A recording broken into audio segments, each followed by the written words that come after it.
Board of Education to order. There being no opposition to any items on the agenda, it is adopted by unanimous consent.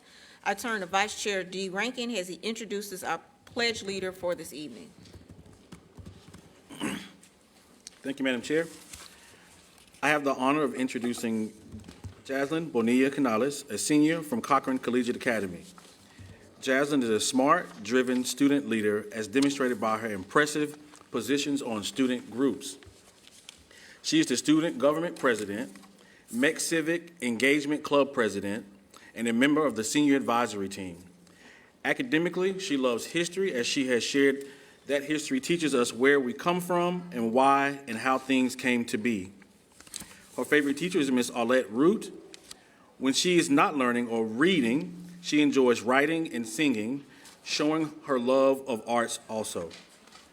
Here to support Jaslyn tonight is her dad, Adolfo Bonilla, and a team of her Cochran supporters. Robert Wyrick, Principal, Jennifer Kennedy, Regina Dula, Simon Howard, Yolanda DuPont, and Jasmine Dozier. Could you guys please stand?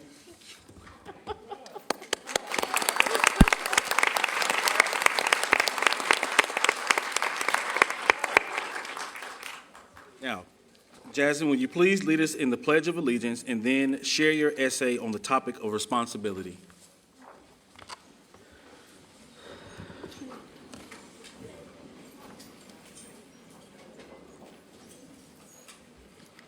I pledge allegiance to the flag of the United States of America and to the republic for which it stands, one nation under God, indivisible, with liberty and justice for all.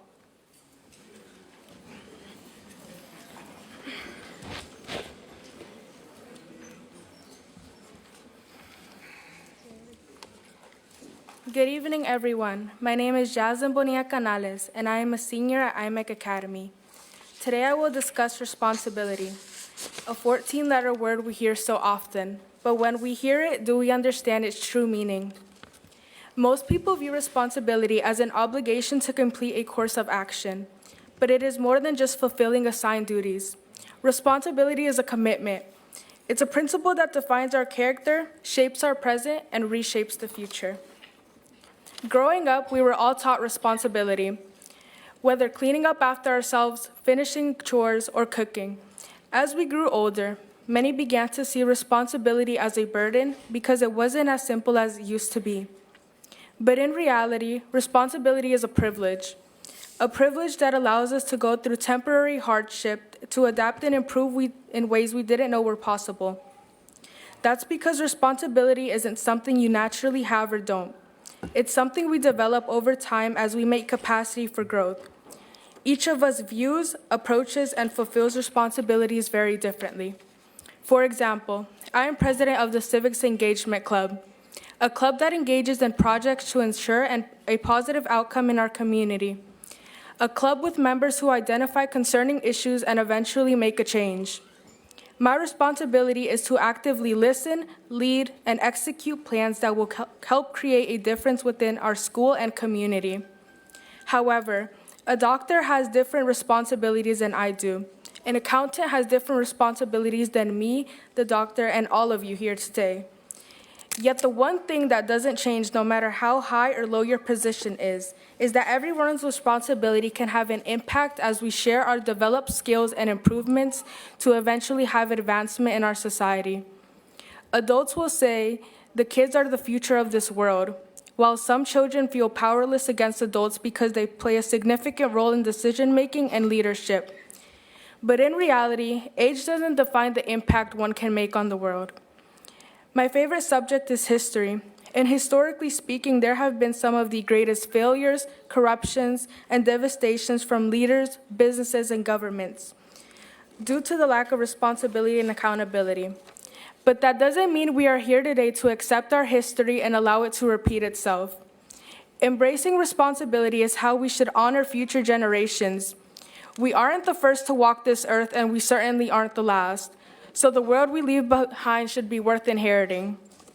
The world we leave behind will be shaped by the decisions we make today, whether that be protecting the environment, nurturing minds, or standing up for what's right. Responsibility is how we ensure a world filled with possibility and not long-term consequences because we were afraid to take the risk. As of now, we live in a world that desperately needs integrity, compassion, and action. And I'm not saying that because it's what's expected. I'm saying it because it's what's right. We should imagine a future where responsibility is the norm and not merely the expectation. Take on the responsibility no matter how large or small it may be, because those acts of responsibility contribute to a step forward into becoming a better world.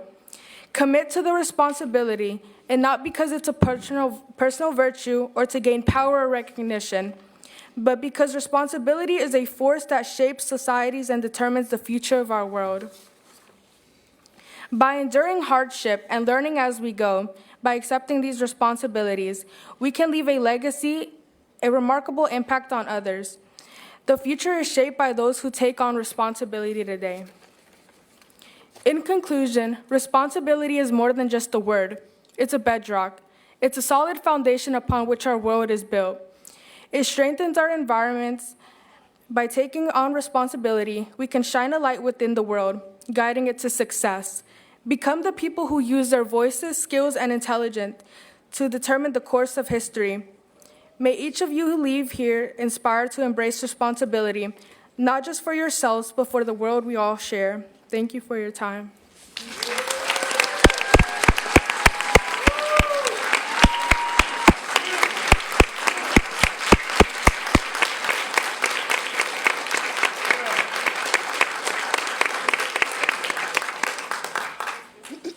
How you do it?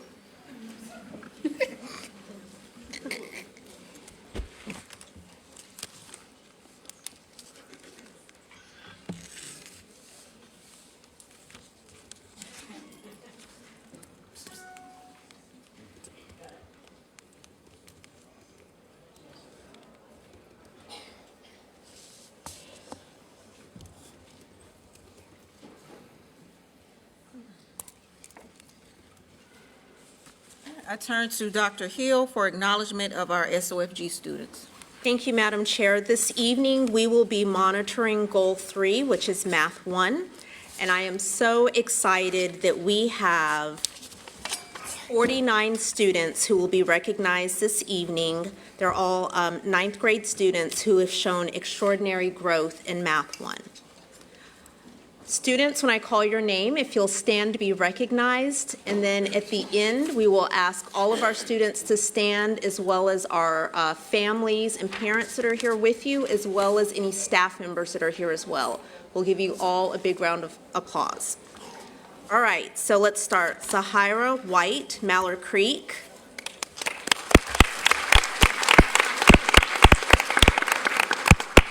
Zori Dreher, West Meck. I'm sorry. Zori Dreher, West Charlotte.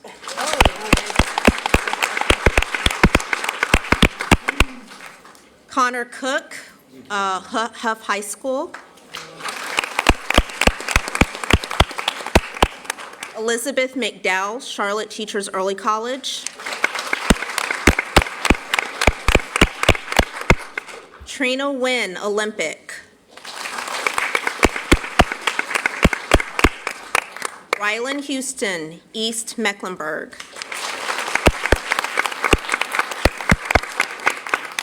Bona Kamwanga, Myers Park.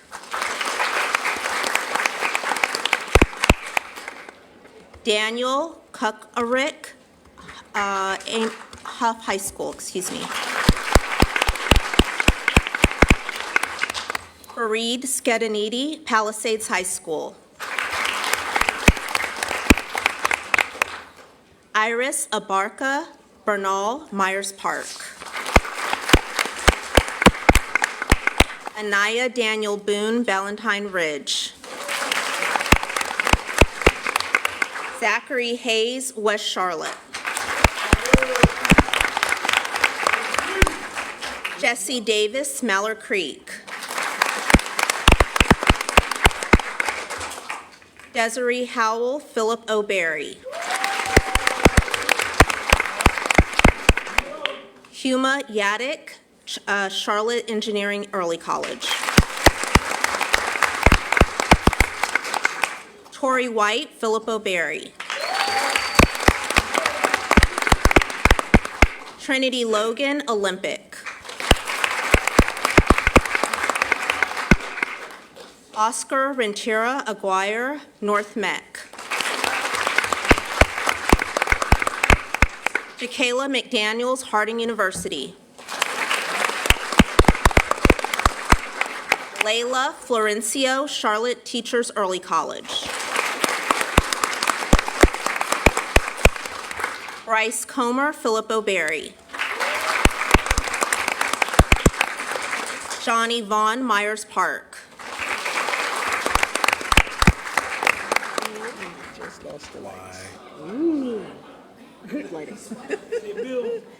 There we go. Just having all kinds of fun tonight, aren't we?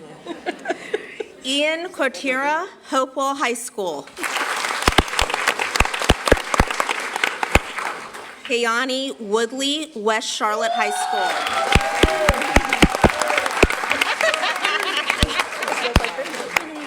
Aiden Turner, North Mecklenburg.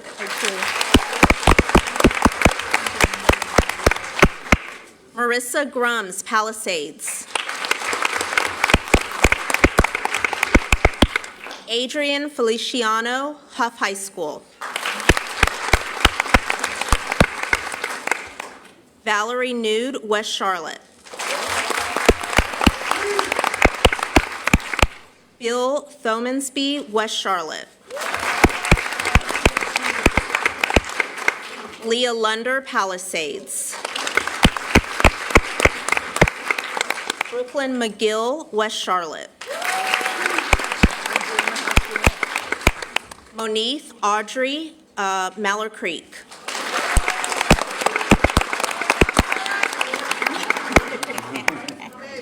Dylan Joseph, Philip O'Berry. Emmanuel Garcia, Philip O'Berry.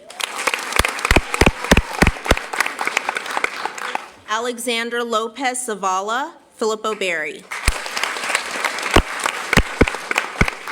Amarion Martin, North Mecklenburg. Jackson Albert, North Mecklenburg.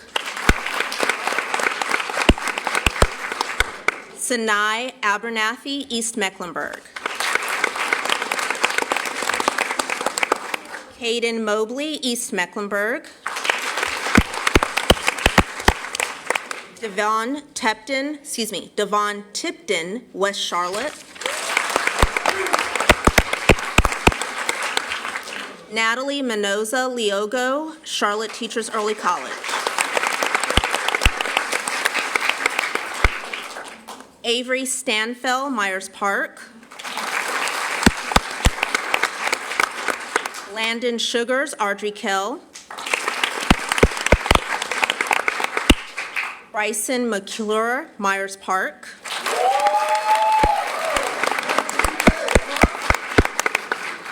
Aldrich Bordeaux III, Philip O'Berry.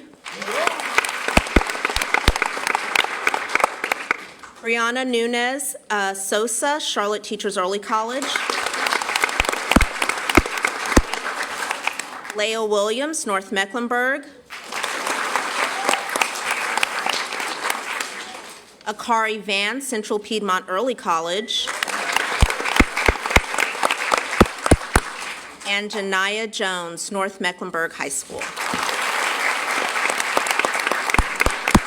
All right, will all of our scholars please stand to be recognized, as well as families and staff.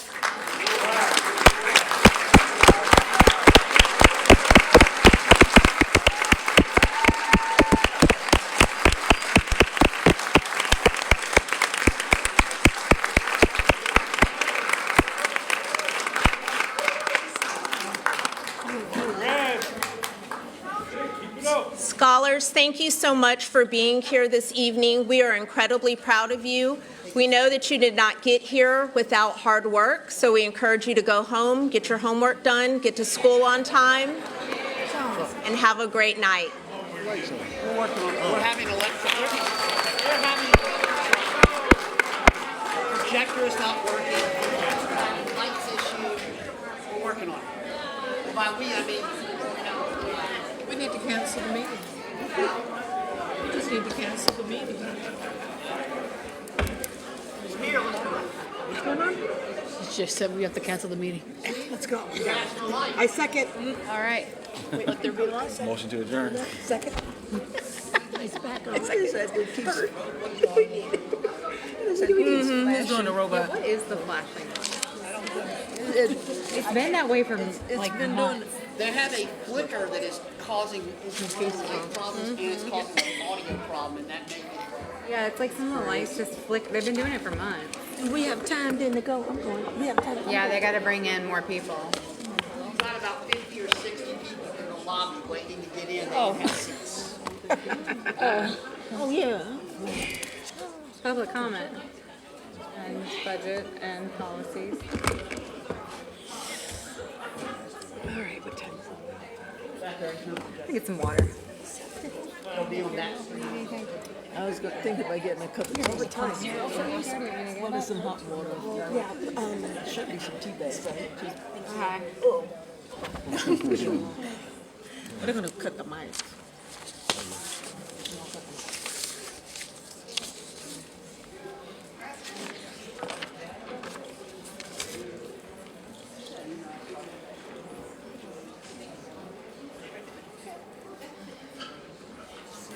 Sorry, I didn't even kick you. Oh, there you go.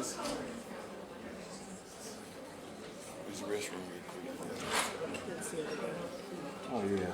They were.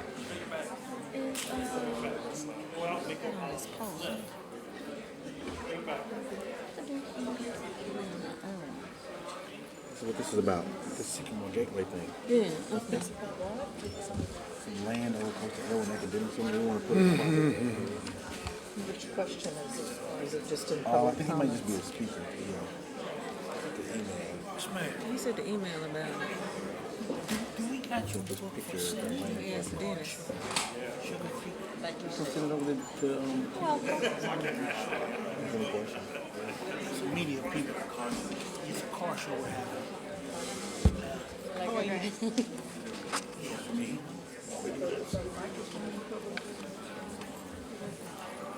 It is yours, right here. Right there. Stop. How did that go there? How did that happen?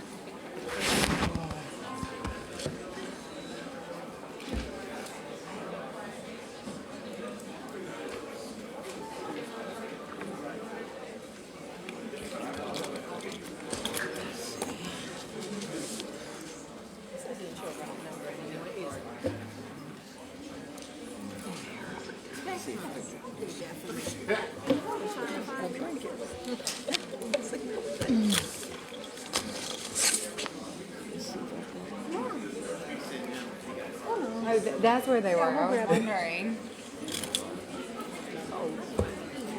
Yeah, we were Well, I didn't get any hot water because I didn't see any. there weren't any out there.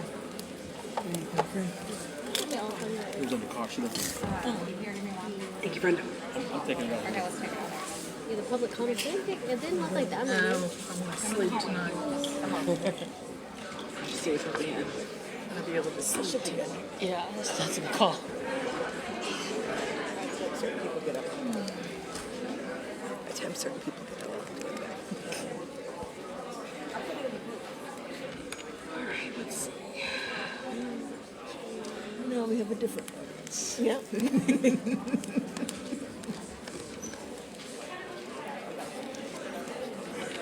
You said it's on Saturday? It's on Saturday. What time? Sugar Creek, right there by on Reagan Drive. Yeah. There was a project, a Genesis, McDonald's, right there.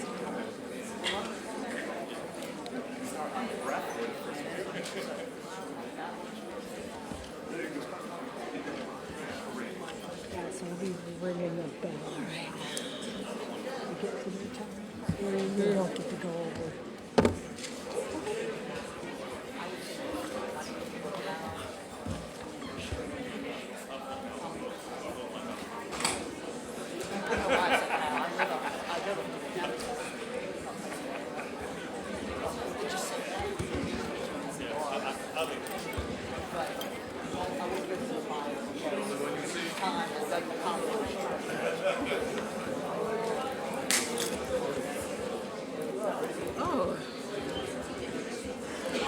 felt fine. It's like, what's her name? Huh? Principal, the former principal. Yeah. But I mean, there's a CMS Invest over there. Oh, wait, never mind. Oh, yeah, her name, she used to be. I see It's also something. because we got hearings for a vote on the budget. So that's part of it. Well, I just see Audrey Kelly's video. Yeah. So funny. It's going to be interesting, ain't it? Good. It'll be a long one. All right. She's got it at. Were you out? You're too cute. Did I do consent agenda already? No. We just switched that consent agenda, yeah. All right. Board members, you have been provided the consent items in advance. Is there such a motion to approve the consent agenda? I move. Second. Moved by Byers Bailey, second by Shipp. All those in favor by show of hands? It's unanimous, Madam Clerk. Tonight, we have 5 public hearings, and the rules for those hearings are as follows. Only speakers who have timely signed up for these public hearings are eligible to speak. Speakers are not permitted to read statements or speak on behalf of someone else. Each speaker will be called to speak one at a time. Each speaker will have a maximum of 2 minutes to address the board. Each speaker may only talk about the topic that is the subject of the public hearing. Individual student matters or specific personnel matters may not be discussed, since these matters are confidential and not appropriate for a public hearing. This includes identifying students by name, their address, or any other personally identifying information. Speakers are welcome to offer comments or criticisms, but should refrain from personal attacks, accusations, threats, and insults. Speakers should also refrain from identifying students or staff by name or providing addresses, emails, or any other identifying information. Profanity or other inappropriate language will not be allowed. The board reserves the right to cut off any speaker who violates these rules. The first public hearing for this evening is modifications to policy B-BPP and Exhibit B-BPPE, Board Policy Process. And the first speaker for that item is Ashley Wiley.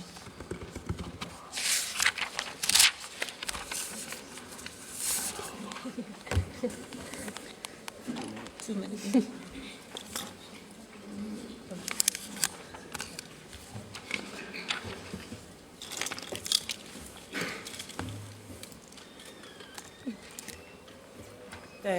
It's gonna start when you start talking. Okay, so you guys Oh, I'm sorry, I are, didn't know you weren't. huh? Go ahead. We're good? Can you start the clock over? I didn't know you couldn't see it. Where is it? Oh, it's here. We're gonna have it put on y'all straight. We got it right here. We're good. Right there. We can take it. Ms. Wyland, you see the Okay. clock is here? Okay. Because the screen's not Um, working. So for your policy process, you start with your chief of compliance, who couldn't even tell me what his job was, let alone process, and then couldn't even tell me what the process was. And then I had to explain fact-finding to him, and then told me that he was over oversight and compliance, but yet wasn't, and then wouldn't serve as it. Your general counsel, no help. Superintendent, no help. I've been sitting here for how long, trying to get something done with y'all? Next thing you know, you guys declined to participate in mediation with the OCR Department of OCR Department of Ed for what happened to my son. That's what started all of these issues. And I do have the freedom of speech, so before you cut me off, don't.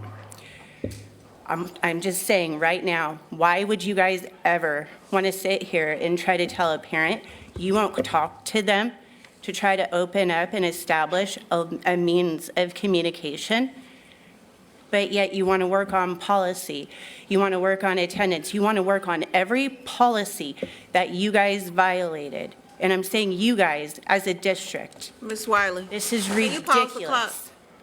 Ms. Wiley, I'm gonna need you to speak to the policy changes, okay? I am. Okay. I'm getting there. All right, go ahead. Why would you not want to communicate with a parent?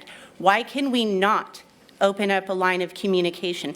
What is the policy for when every single executive staff member fails? What's the policy then? What happens then? What does the board do then? And remember, you guys are over everything legally. When kids are kicked in the face, when hate crimes are covered up, and when you guys did decline to participate in an OCR Department of Ed, of an ed mediation thing with a parent, how can you honestly sit up here and tell me you're doing your job? Where's the process?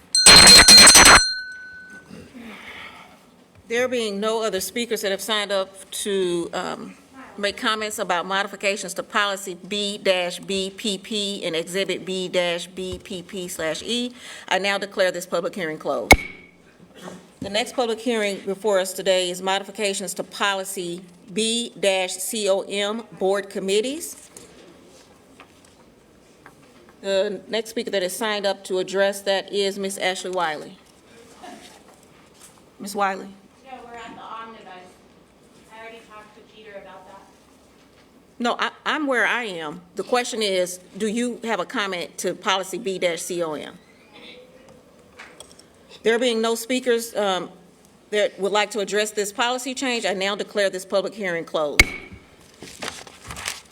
The next public hearing before us is modifications to policy B-COMA, advisory committees and board-approved groups. And the speaker that has signed up for this policy is Ashley Wiley. Ms. Wiley declines. There being no other speakers signed up, I now declare this public hearing closed. The next public hearing is omnibus policy changes required by Chapter 115C of North Carolina General Statutes. Ms. Wiley.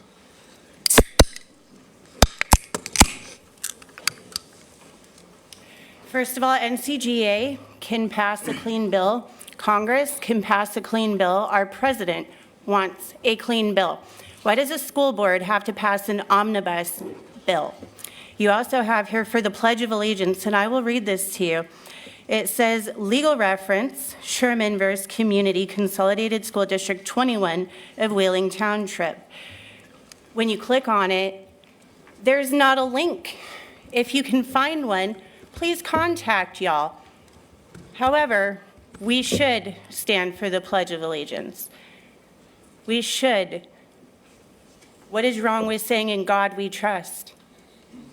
What is wrong with actually showing pride in country and for self? Why legal reference? And then you go into another one where you guys have to tell a 9th grader how to legally abandon a baby. I am so sorry, but I'll refer you back to the Parents' Bill of Rights. Everything is in there. Follow the law. It's a great thing. I suggest you do it. There being no other speakers signed up for omnibus policy changes required by Chapter 115C of North Carolina General Statutes, I now declare this public hearing closed. Next, we have public hearing for Superintendent's 2025-2026 budget recommendations. As I call your name, if you could please occupy both of these podiums. The first name is Ray LeGrone, and the second will be Devanya Govan Hunt.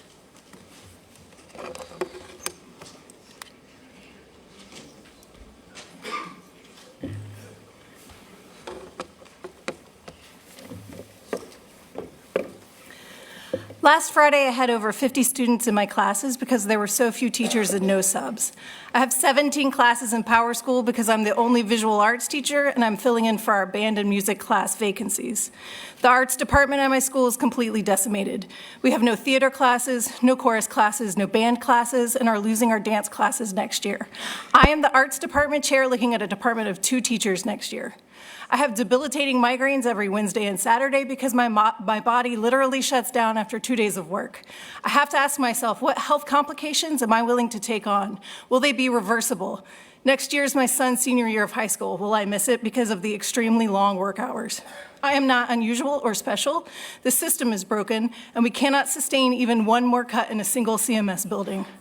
Our superintendent has recommended a 1.2% county increase in funding. We've all heard it's a tight budget season. However, Mecklenburg County only allocates 19.65% of its total local revenue to education, which is 83rd of 100 in relative funding effort. Mecklenburg County ranks 97th of 100 in the state for teacher attrition. A 1% county allocation increase is not going to fix our 14% attrition rate. Increasing the local teacher supplement 5% equals $381 a year for a beginning teacher. Is this going to entice new educators into our classroom? We need you to do your duty to our schools and ask for the hard budget, and then negotiate in good faith with our county commissioners. We need you to hold our district accountable for every single dollar that isn't going directly to our students and our buildings. Looking at contracts voted on at the last board meeting, I saw the $3 million spent on CTE virtual headsets. This equals 60 new teacher salaries. Who's going to keep and train students on using these headsets when there are no teachers in these buildings? Please look at the CMAE petition sent to each of you outlining what our staff truly needs to support our students. I'd like to specifically highlight our advocacy for 4 mental health days, and then work with our district leaders for the audacious budget that can achieve this, because we're running out of time. Thank you.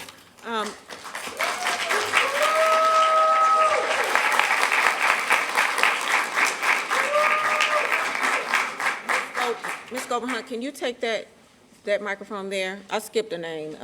Ms. Franklin, Ann Franklin, you're next.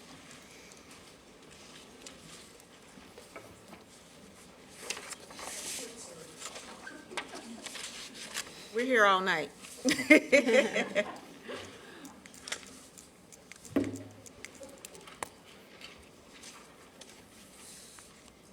My turn? Yes. Hi, my name is Ann Franklin, and I'm with the League of Women Voters, and I taught at West Charlotte for years. Last night, the League hosted a program on school funding crisis and how it affects CMS and the students. We had 20 organizations that met last night and 130 attendees, which is pretty good for a Monday night. The League considers this one of the most critical areas, school funding. We would like to see sufficient and reliable funding for schools and students. It's such a precarious time with federal funding, and the public, I think, is largely unaware of where funding comes from for the schools. We'd like to cooperate and work with organizations and the school board to tell the public where school funding is falling short and how in the world can we help. And thank you all for what you do. Thank you. Good evening. Good evening, Madam Chair, board, school leaders, district leaders. I'm Devanya Govan Hunt, and I represent the Black Child Development Institute, Carolinas. And I stand before you today just to congratulate the Board of Education, to congratulate Dr. Hill on the advocacy work that's actually been done over the past couple of months, probably way before that, on educating our public about how dollars are spent, how dollars are allocated, and what gaps actually exist in terms of funding our schools. I applaud you for really taking time to lean in and learn and figure out how to support our teachers. We know that what's being presented is not going to solve everything. However, it is actually a really, really great start. It's reassuring to the community to know that our district, our board actually hears our educators, understands how exhausted they are, how overworked they are, how underpaid they are, how dedicated they are under all these circumstances to make sure that our children and our families are served well. So I just commend you for that and encourage you to try to really solve for the hard budget making sure that our children, our teachers, and our communities are served well. It is unfair that the onus sometimes seems like it's placed solely on the Board of Education, and we know it shouldn't be that way. However, you do hold positions of power and an opportunity to make a difference and make a statement, not just to the citizens of Mecklenburg County, but to neighboring communities on what it looks like for a board to really lean in and try to solve for hard problems with the limited resources that exist. So please know that there are advocates out here in the community that stand with you, that will willing to walk beside you to help educate our community and help our families, our teachers activate a voice that they have so that we continue to fight for funding that's necessary in order for our community to thrive. Thank you. Thank you.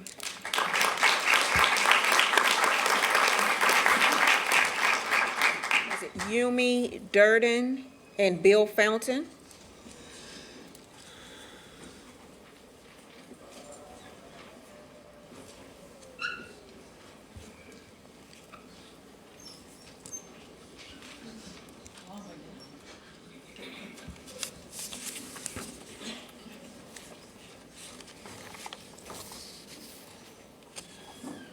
Good evening, members of the board, Superintendent Hill, and community members.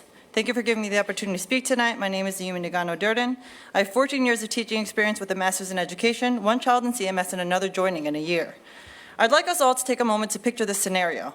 I work at a bank, and I'm struggling with the lack of resources, overworked because of staff shortages, and I'm unhappy about my salary.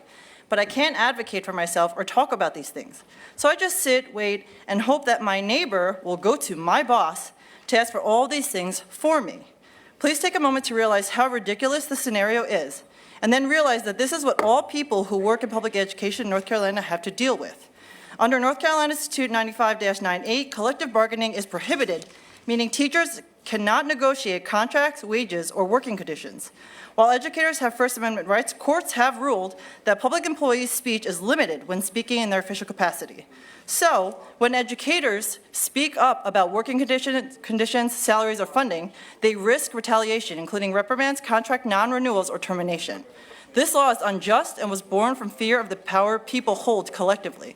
Because it exists, all parents, all students, and anyone working in CMS are relying on you, our Board of Education, to advocate for educators, our children, and public education as a whole.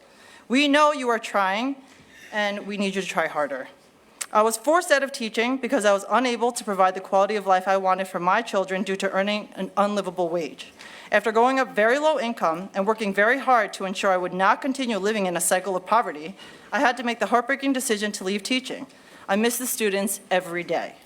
Now, as a parent, I'm asking you to support a larger supplement increase, push for the House Bill 192 to be passed, and do everything you can to not only keep the schools fully funded, but to increase that funding. Thank you.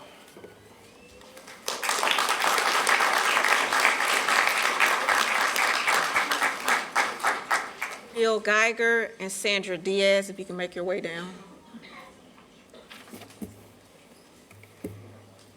Hello, fellow citizens. I'm Bill Fountain, a retired lieutenant colonel, business manager, and teacher. I think it's time to start using zero-based budgeting rather than simply adjusting to last year's budget. Also, to think about reducing the CMS's large district bureaucratic administrative staff. According to the Department of U.S. of Education, district administrative positions from 2000 to 2019 grew by a whopping 87.6%, while student population grew by a meager 7% and teachers by 8%. But student performance declined. The second idea is to drop the use of iPads and Chromebooks for grades K through 5. This action should save money, plus improve student learning consistent with their neurological development. The third idea is to examine the value of pre-K programs. These young kids learn more at home, playing at home. They learn creativity and imagination rather than in the classroom. Lastly, if you follow the U.S. Department of Education's push to drop the DEI staff, whose fruit has been to undermine the values that are taught at home, steering children toward victimhood, and tolerating code of student conduct violations, you'll probably find the funds to increase our teacher pay supplement by 10%. By the way, I know this is not popular with some of the teachers, but I do agree with the idea of bonus for the Math 1 for the Title I schools, because that is a market, that is a need-based and is market-based. In other words, supply and demand. Thank you.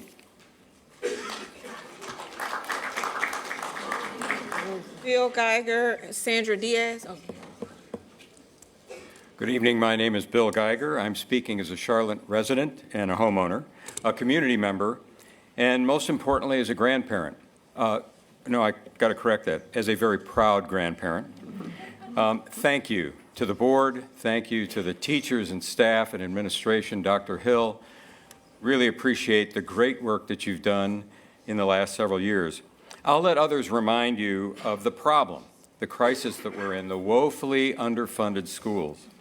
Speaking as a grandparent whose oldest child was 1 or 2, I guess, when we moved here, and now is 11, I can share with you the joy of watching my grandson and now grandchildren grow up. They've shown growth, they've shown improvement, they've come into their own.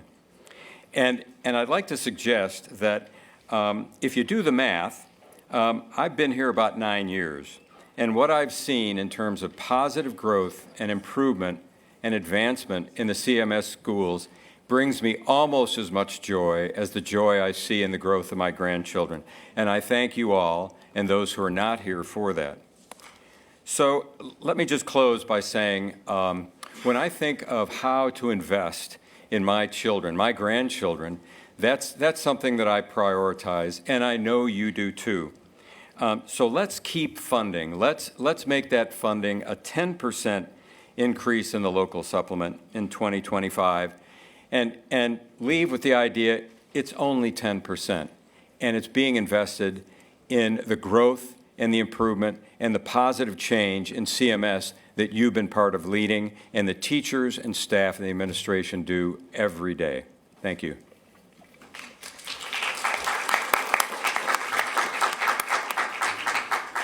Aaron Demond and Kelly Van Horn, if you can make your way down. Good evening. My name is Sandra Diaz. Unlike Bill, I don't have any children or grandchildren in the school. I don't even know any teachers in the county. So why am I here? Because of the value of education. I think that education, public school education, is a foundation of a democratic society. And the way that we teach our children not only literacy, not only math, not only history, but also the critical thinking skills, being innovative, how to be creative. These are all things that are going to be essential. These kids are going to be facing a lot, and they are our future, and we need to invest in them. And as far as the budget, I do love the emphasis on teacher pay, because that is the crucial link between the students and the teachers. And my only issue with this budget is it just does not give them enough money. I know the goal, the goal is the teachers in the budget. And I don't envy you the situation you're in, sandwiched between increasing costs and decreasing revenues. But this is where I think the county is going to need to step up. What we've got is a situation where both the state and the federal government are hostile to public education. They want to destroy public education. These numbers that we're getting from both of those places are going to go down. The county just has to face up to that. We are just going to have to support our county schools ourselves if we want to have public schools, and we do. We need them.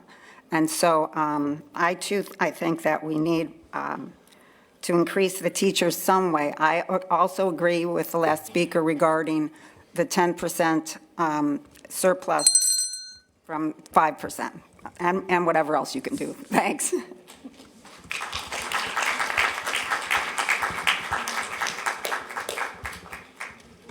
Good evening. My name is Erin Demund. I'm mom to one CMS graduate and 2 current CMS students. I teach at Oaklawn, a K-8 Title I school where 100% of our Math 1 students were on grade level and 73% met CCR benchmarks last year. I share this to show that I have seen what it takes to move the needle on student achievement. I want to speak to the proposed incentives for Math 1 teachers. While I support recognizing educators like my colleague Henry Vega, who is phenomenal and deserving, I ask you to also consider the broader team behind student success, and I'd like to introduce you to that team.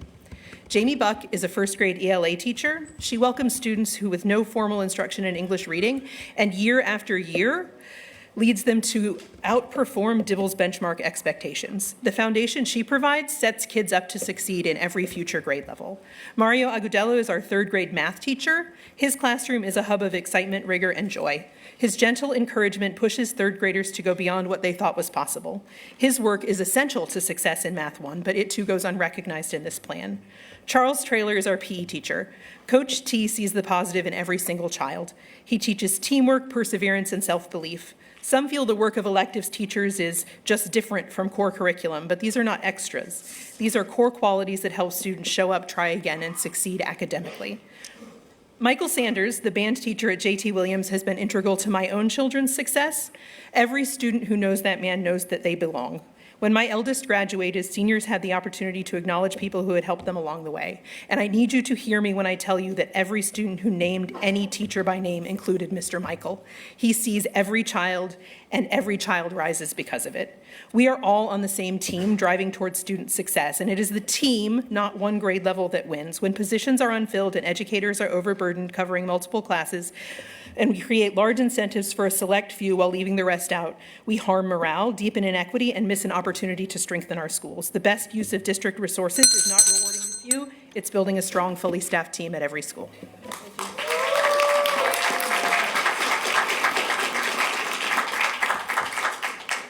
Kelly Van Horn, Sarah Lane, Brene Forrest.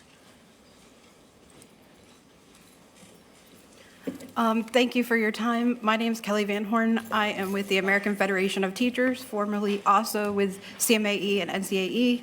I want to thank this board. I know your job has been difficult through the years. I want to offer encouragement because at one time our board wasn't functional, and now I see you guys leading the way as far as the state with your push to get the legislature together and to make a budget, a state budget for us. I also would like to challenge you with the partnerships in our own district and to use the resources that we've had.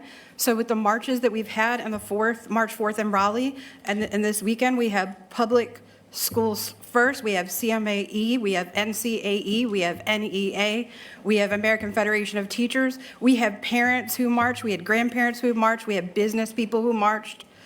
I'm hoping that we keep our DEI, as we all are inclusive, and we really led the way with that.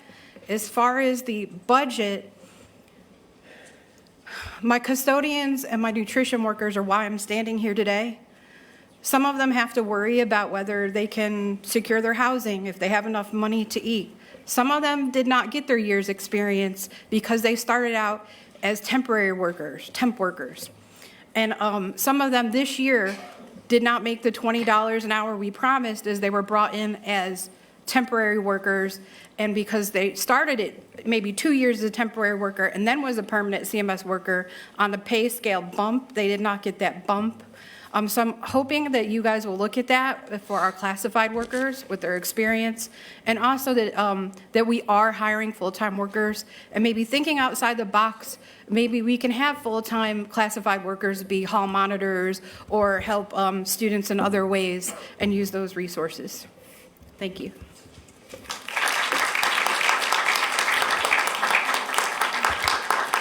Sarah Lane is not here, Madam Chair. Good evening. My name is Brene Forrest. Today, I want to speak out on behalf of teachers who are at the core of our educational system, and more importantly, on the behalf of the students we serve. As an educator myself, I'm an advocate for my students and their well-being, and I'm deeply concerned about the impact of the upcoming budget decisions we'll have on them. Next year, CMS plans to lay off teachers while increasing class sizes to an overwhelming 40-to-1 ratio. This is more than just a number. It represents overcrowding, a lack of individual attention, and the potential for an unsafe classroom environment. Our students need space where they can thrive, and that becomes nearly impossible when resources are stretched too thin. A 40-to-1 class ratio isn't just a logical issue, it is a safety concern. It makes it harder for teachers to connect with students, understand their needs, and provide the guidance and care that they deserve. My classroom is meant to be a space of safety, enrichment, and rigor. It is a place where students can explore, grow, and embrace their creativity. But how can we do that if teachers are being cut, class sizes are being ballooned, and we aren't given the support that we need to give the students their best education possible? Teachers should be supported, not pushed out. The current budget decisions threaten to undermine the very foundation of what makes a successful and nurturing learning environment. We are being told that the CMS 4 pillars of excellence, academic, people, operational, and engagement, are guiding the budget process. But in reality, is that the true engagement means listening to teachers, especially when it comes to the resources we need to provide the quality education our students deserve. Teachers must be a part of the conversation from the start, not after the decisions are being made.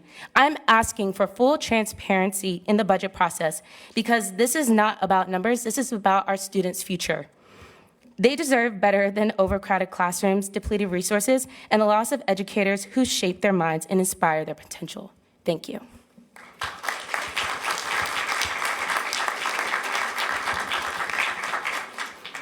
Amanda Thompson, Betsy Fogelman.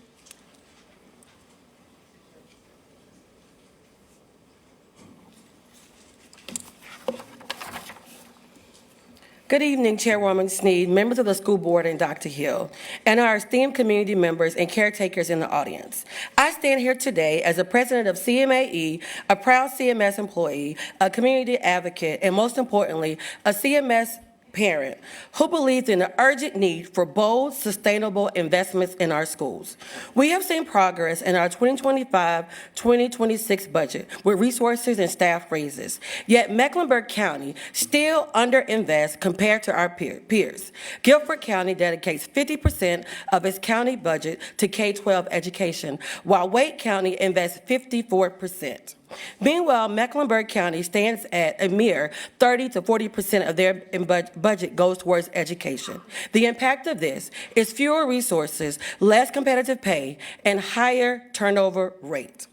Our turnover rate is especially alarming for the first 5 years. Why are they leaving? For other professions? They're leaving for other districts where they feel recognized, where they value experiences such as master pay, and they are supported in all areas. Tonight, we urge you to dig deep and create a budget that allows you to invest in proven strategies for retention. Wellness days for educators like Chapel Hill, Scarborough schools, compensation for covering classes that values the dedication and flexibility of our teachers that must do that. Pay for classified staff who do not receive pay, who lose pay during inclement weather, and retention bonuses not just for one subset of staff, but for all the loyal staff who stay to serve and foster a stronger community within our schools. Our schools, to me, is so much more than just a district. It is a thriving community where our students and staff must be rewarded for thriving. We should be bold. We should have a greater investment, not just for a budget, but for the people who breathe life into our district. Let's create a model where the district educators run to our school and not run from it. Thank you.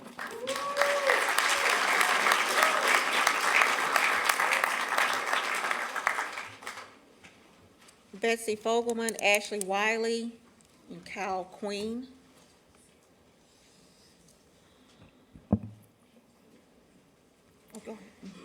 Good evening. My name is Betsy Fogelman. While I am not, a parent or anything within the CMS, I am a silent observer, I consider myself. But I will say this. On the March 11th school board meeting, afterwards, the CFO told our friends at WSOC TV that there were no plans to cut teacher positions after it was announced by President Trump that the ESSER funds might be taken away due to any school district having DEI still within their curriculum. However, what was also concerning was that in February, going back to when students were registering for classes, teachers were being displaced left and right, especially within the arts, which is highly concerning because several studies have shown that students who are in the arts test higher in other subjects like math, science, reading, etc.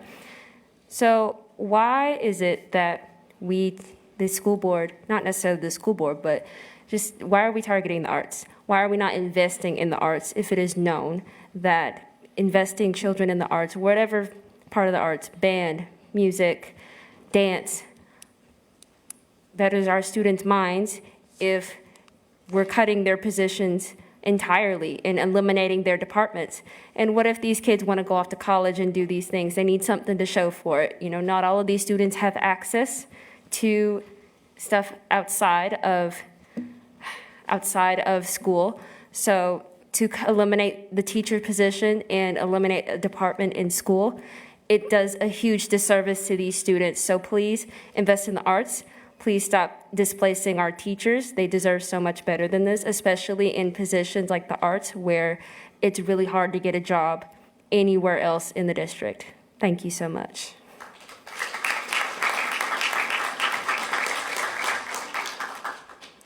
Ashley Wiley. Cal Queen. Go ahead. Good evening. My name is Kyle Queen. Thank you, board members and superintendent. It's only 10%. That's what we're asking for. Beginning CMS teacher pay is $48,637. According to Best Places, the cost of living in Charlotte is $56,230 annually. So anybody signing up to teach here automatically ends up $7,593 in the hole. But you go right across the state line to Rock Hill, South Carolina, teachers there make an annual salary of, beginning teachers, I'll say, $52,000. The cost of living in Rock Hill, $42,000. Where you end up, $10,000 in savings. A budget is a moral document. It tells us mathematically what areas, issues, things, or people are most important to the creators of that budget, and which are the least important. In North Carolina, ranked number 12 in states ranked by GDP, $587.71 billion in 2024. South Carolina came in at 26 with $246.31 billion GDP, also in 2024. So at this point, without knowing the details of the comparative budgets, I can say with certainty that South Carolina places a higher moral imperative on the education of its children. And even without comparison to other states, we in North Carolina's cost adjusted. Dang it, I got to come back again.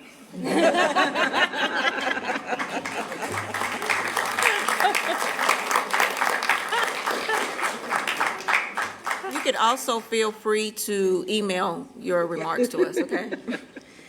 All right, that concludes the public hearing for the 2025-26 budget. So I now declare this public hearing closed. For public comments, only speakers who have timely signed up for public comment are eligible to speak. Speakers are not permitted to read statements or speak on behalf of someone else. Each speaker will be called to speak one at a time. Each speaker will have a maximum of 2 minutes to address the board. Each speaker may speak on any topic of their choice except individual student or personnel matters, since these matters are confidential and not appropriate for public comment. For these matters, the board encourages you to contact the appropriate department, staff member, or our board office. Speakers are welcome to offer comments or criticisms, but should refrain from personal attacks, accusations, threats, and insults. Speakers should refrain from identifying students or staff by name or providing personal addresses, emails, or other personally identifying information. Profanity or other inappropriate language will not be allowed. The board reserves the right to cut off any speaker who violates these rules. As I call your name, please come to either podium and please speak in the order that you're called. The first two names this evening are Kaya Allen and Harvey Brown.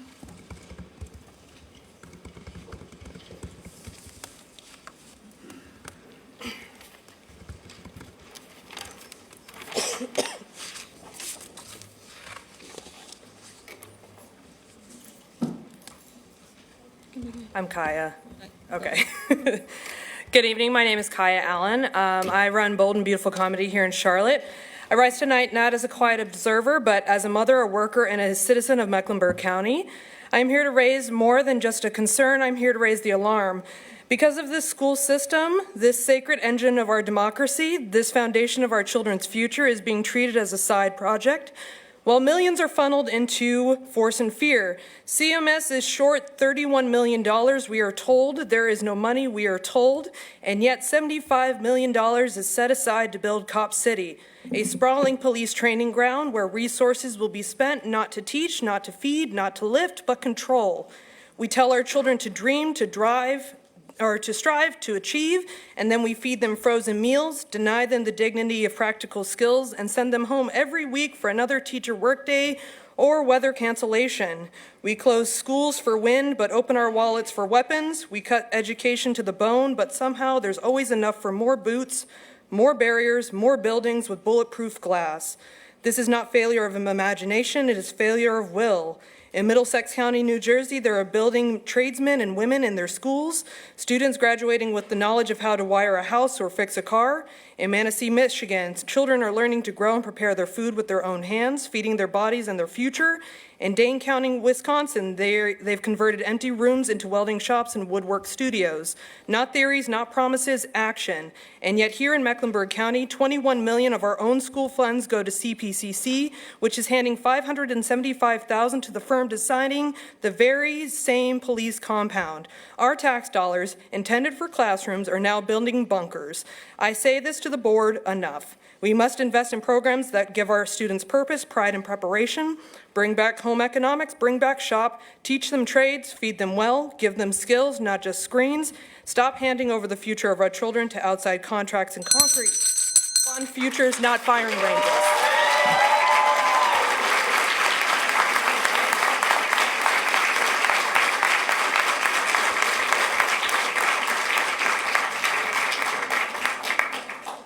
Harvey Brown, followed by Cass Otley.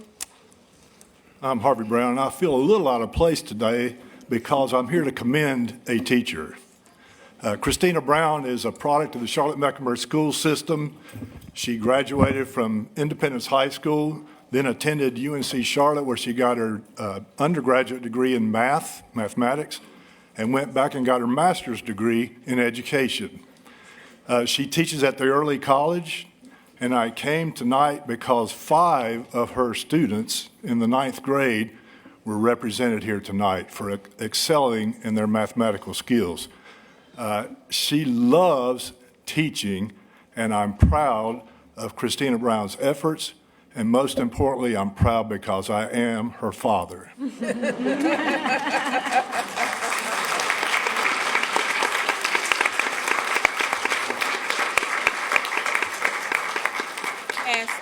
Cass Otley, followed by Bill Fountain.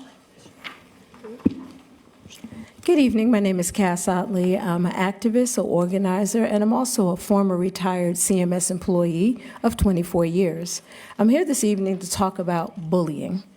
I know that we're short-staffed. I understand that we don't have a lot of funds, but I do know that bullying is a huge problem within CMS. It has been for a very long time, and I think we need to go about a different approach of dealing with it. For one, we have the adults at the center, and we need to center the students because they're closest to the issue, and so they're closest to the solution. I also think that we need to be more inviting to outside organizations and leaders to come into the school to work with the students because we're short-staffed. I also want to specifically speak to the bullying situation at Audrey Kell. There have been several racist incidents at Audrey Kell. Students are told to turn the other cheek. It's not, don't worry about it. This is how things excel into violence and other things. We as the adults are supposed to be leading the way. We have a charge to lead these students and teach them right from wrong by standing on truth, integrity, and leading by example. And that's what we need to do, all of us, community organizers, activists, and everyone.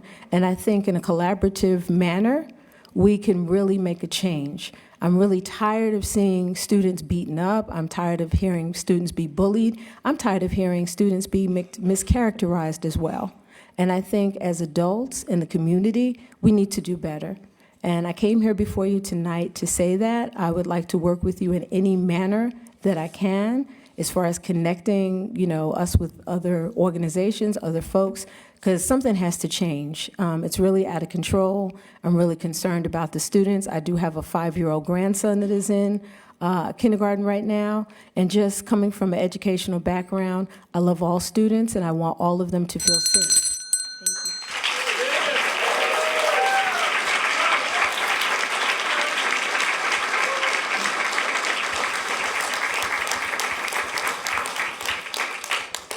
Second, Mr. Fountain. Good evening, fellow citizens. I'm Bill Fountain. As a father, grandfather, and retired school teacher, Mr. Fountain, I wonder hold on. about CMS's. One second. You can start the clock over. I just want to call the next couple of names. We have Corinne Mack and Tamara Schamberger. Go ahead. Okay. Well, what I'm here, I wonder about the CMS's pedagogy. Do the CMS's highly paid PhDs have it right? First, why are iPads issued to grades to K through 2 and Chromebooks to 2, 3 through 5?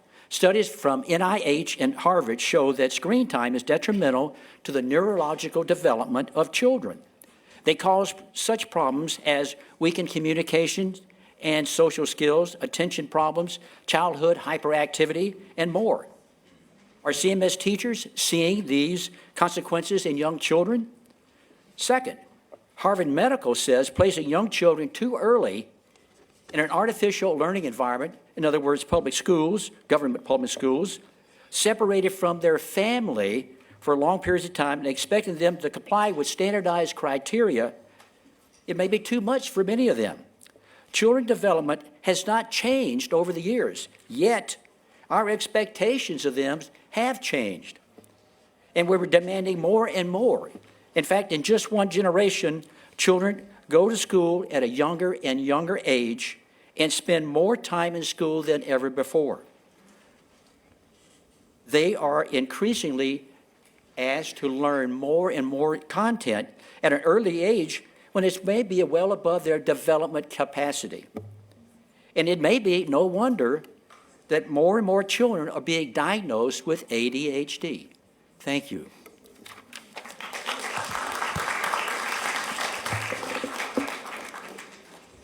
Is Tamara Schamberger? Okay. You may begin. Good evening. I'm Reverend Corinne Mack, the president of the Charlotte-Mecklenburg NACP. Thank you for this opportunity. I come before you to talk about the importance of the entire community having some part in ensuring that our children are safe, not only in Audrey-Kell, but every school in CMS. The recent incidents that happened has been very disturbing for all of us. But more importantly, I'm thinking of the students, the level of trauma that our students are going through. No child should go into any school system with a level of fear, and that's what's happening. Now, we know that young violence or youth violence has risen over the course of the last 5 years. We believe that it'll take all of us, all adults, to be engaged in some way. But I want to go a step further.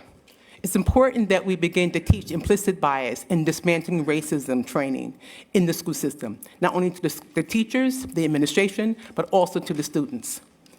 Because as much as we are different, we are the same.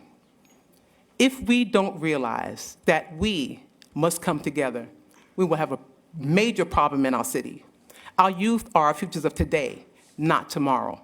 And what is happening right now, with our children not having the ability to interact with one another in love, is a real problem, not only for me, but for everyone I speak to. Now, I know that this board is working diligently to do something different. There are many organizations willing to help you. You are not alone. And I thank you for this time. God bless you.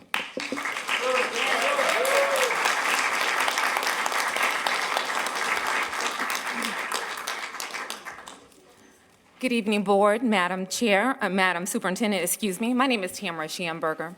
I don't have any children in CMS, but there's two things I understand very well. One, that education is everyone's responsibility, and two, democracy requires participation. So this evening, I just wanted to stop by to, one, pledge my support for the very hard decisions and the hard work that you're doing as a board and as a district, but also to encourage you to fight back against the continued attacks on public education that's coming out of DC and Raleigh when it comes to DEI. You see, Madam Superintendent, that you can't have excellence without exception when there's no DEI. In fact, no DEI means there is, in fact, an exception, and CMS can never achieve excellence that way. And so taking a position to accept or concede on these oppressive mandates that are coming out of Raleigh and DC would be a position of weakness. So I ask that you fight. And so as the African proverb goes, until the lion tells the story, the hunter will always be the hero. And so we should never allow our students to be taught falsehoods when it comes to true American histories. Falsehoods like Europeans boarded the Mayflower to come to America in pursuit of freedom and liberty. Yet our black and brown brothers and sisters, when they come from different borders, they only come here for stuff. Our students shouldn't be taught that black people are better because of slavery. We ought to allow every student to grapple with the full extent of American history, to teach and encourage our students to become the authors and architects of a new chapter of American history, making America great, period. And so today I just stand before you to encourage you to fight back against what's happening in public education. You see, every great shift happens the same way. My time up already? Okay, thank you.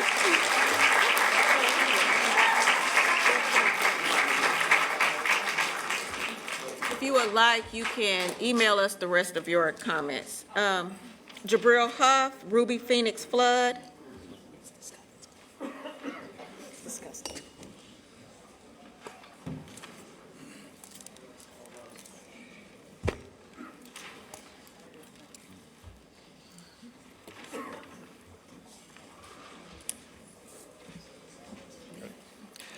I'm here tonight in support of a family whose daughter was brutally beaten by an Audrey Kell football player.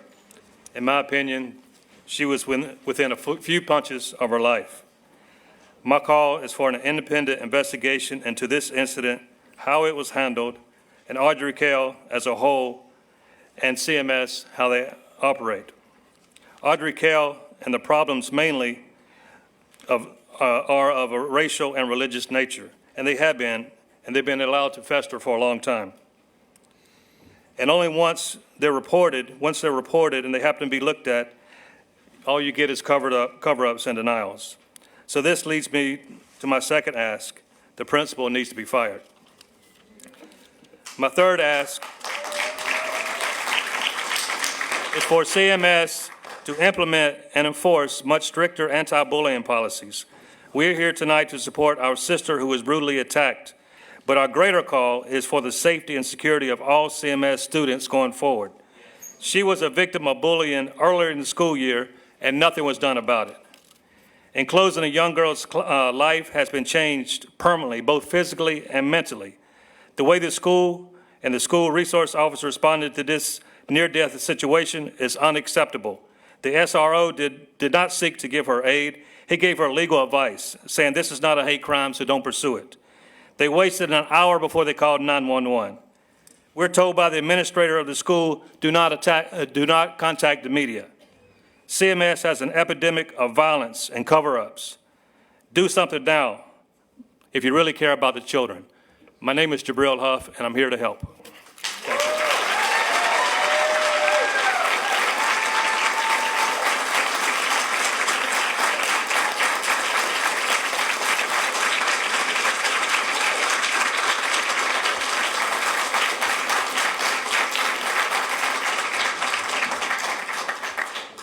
Ruby Phoenix Flood.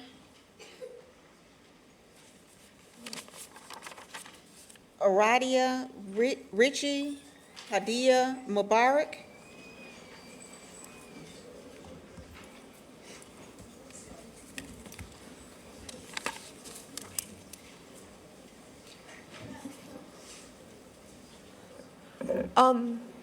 Hello, I am Aradia Ritchie. I'm a student at South Meck High School.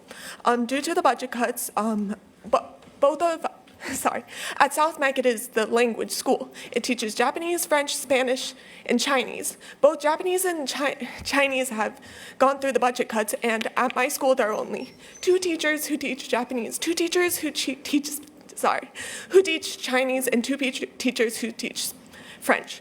Spanish dominates the department, and due to the budget cuts, the Japanese and Chinese teachers have been cut down to 1 teacher per department. This is having a teacher teach the entire Japanese department, which is right now consists of Japanese 1, 2, 3, 4, 7 Colt 1 and 2, Japanese 6, and AP Japanese. With the way that it is going to be cut, since teachers are only allowed to have 6 classes and then a planning block, I believe, they're going to cut down 7 Colt and 1 and 2 into Japanese 3 and 4, and this is taking 2 semester-long classes into 2 one-semester classes. Due to this, Japanese 4 will only be Japanese 4 will be done 2nd semester, and for the students who are learning straight from high school, they will have a year-long gap between the languages. This is detrimental because Chinese and Japanese both have completely different scripts. Japanese consists of katakana, hiragana, and kanji. And then the students who come from Waddell, they learn from K through 8. They will have to take AP Japanese their sophomore year. I'm right now taking it my junior year and have been learning it since I was 5. Right now, along with my friends, are struggling with this, and due to these budget cuts, not only is a teacher being forced to retire early, a whole teacher is being forced to take on the entire department by herself, while there are like 10 Spanish teachers. Sorry.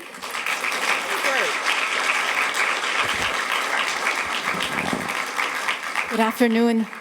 Thank you for giving me this moment. As a constituent of Mecklenburg County, an educator, and a parent of 2 school-age children in the county, I stand before you to demand justice for the 15-year-old female victim of a violent assault at Ardrey Kell High School on March 7th, an assault which shattered her facial bones, broke her nose, split her brow, led to a head concussion, reconstructive facial surgery, and a metal plate in her face for the rest of her life.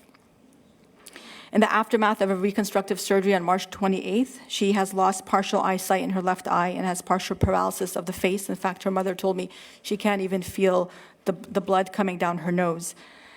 The brutal attack on an Arab-American female student took place in broad daylight in a CMS public school hallway and was captured on video footage that the school principal initially showed to the victim's father and brother on March 7th, but it has been concealed since then. In an act of gross negligence, the school failed to call an ambulance until the mother arrived at the school, shaken by the sight of her daughter's conditions, and demanded that they call an ambulance. It was almost an hour after they found her in this condition. Instead of protecting the victim of gender-based violence, the school administration sought to protect themselves from accountability. Instead of seeking truth and justice, the administration sent their school resource officer to quickly dismiss and close the case within just minutes, without ever getting a statement from the victim until this day.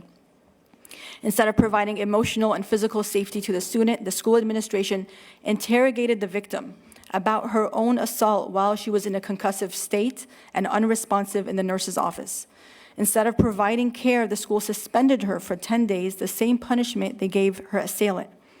And after witnessing images of the victim's bloodied face and broken facial structure, which I presume you've all seen in the media, those aligned with institutional power ask us, what did the victim say to deserve this?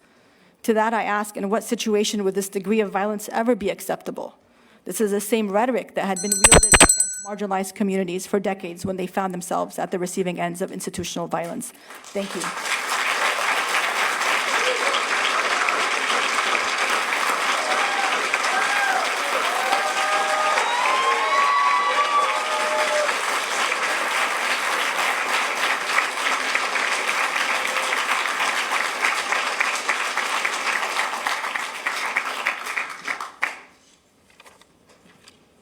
Sharif Hanan, John Asirio.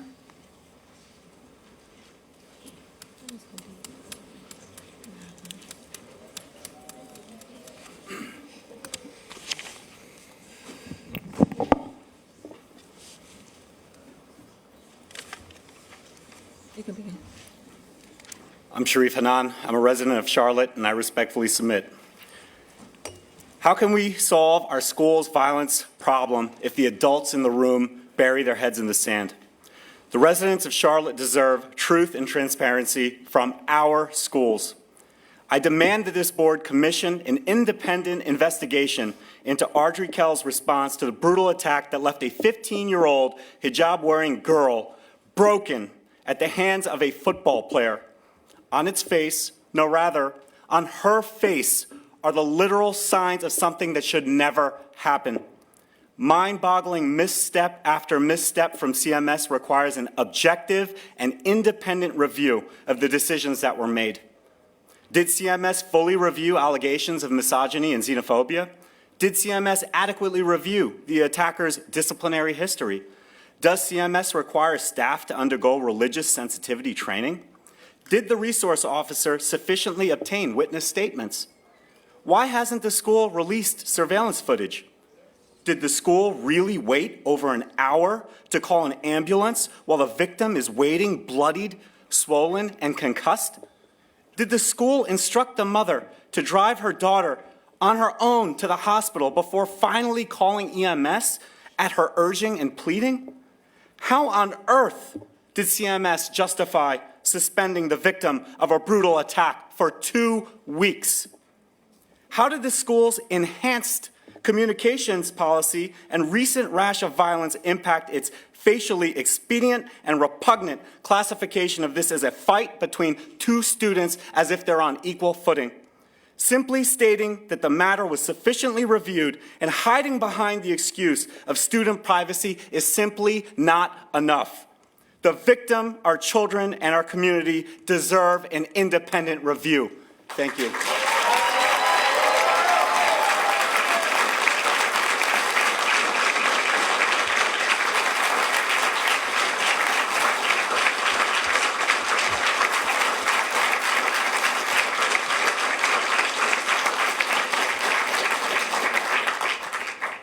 Sarah Vogelsonger, you can make your way down.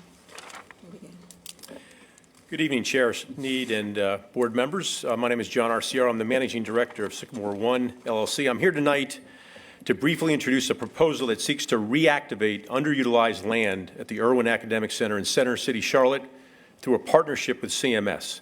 15 years ago, in 2010, working in collaboration with CMS, we successfully rezoned through a joint effort this very site for a project that was unanimously approved by the board and would have resulted in affordable housing and community benefits that would have continued to serve Charlotte today. Unfortunately, the real estate market took a severe downturn at that time, so we shelved the project. We're excited to return tonight with a renewed vision that builds on the successful precedent of collaboration with addressing current priorities of CMS and the broader community.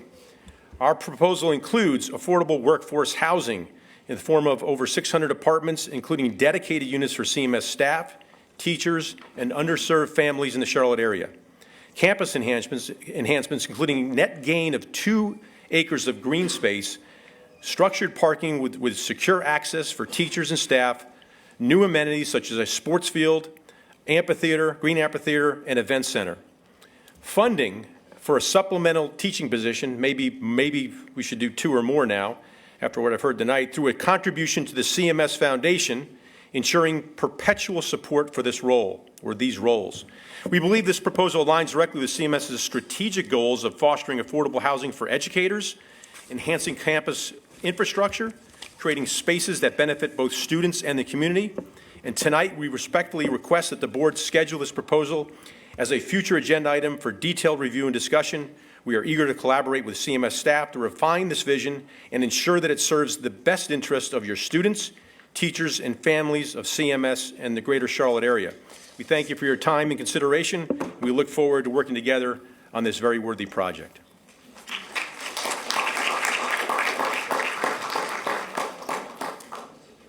Last call for Sarah Vogelsonger, Riaz Chaudhry, John Ederer.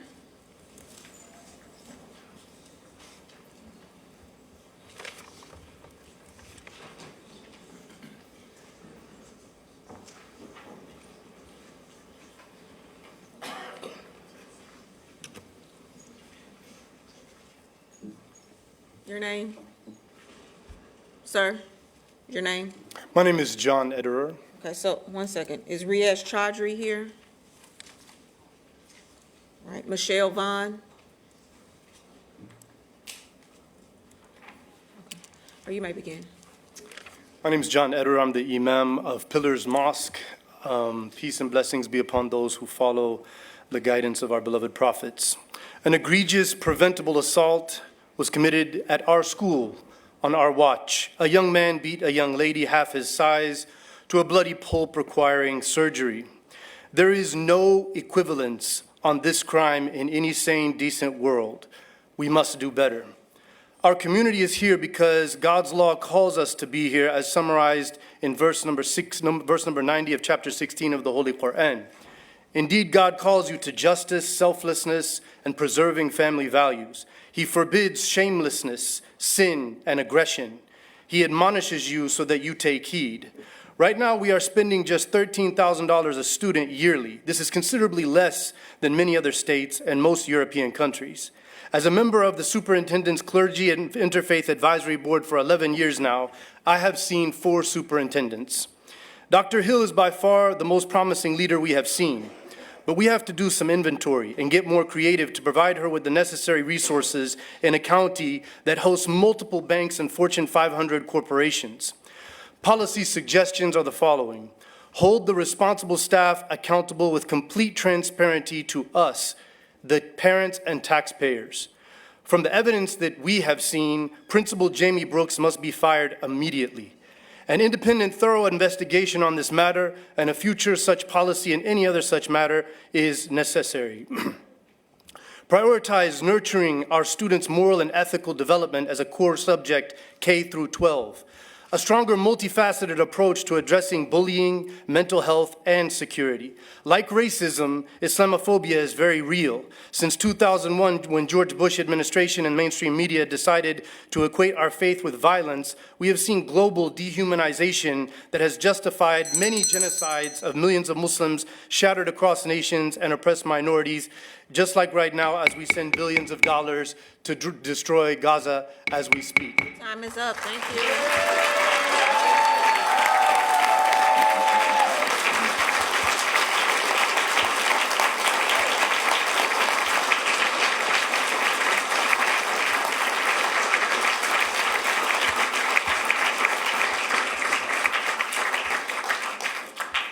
Ms. Govan Hunt, you're after Ms. Vaughn. Good evening, Dr. Hill. Good evening, board members and all those in attendance. My name is Michelle Vaughn, and I am a CMS teacher.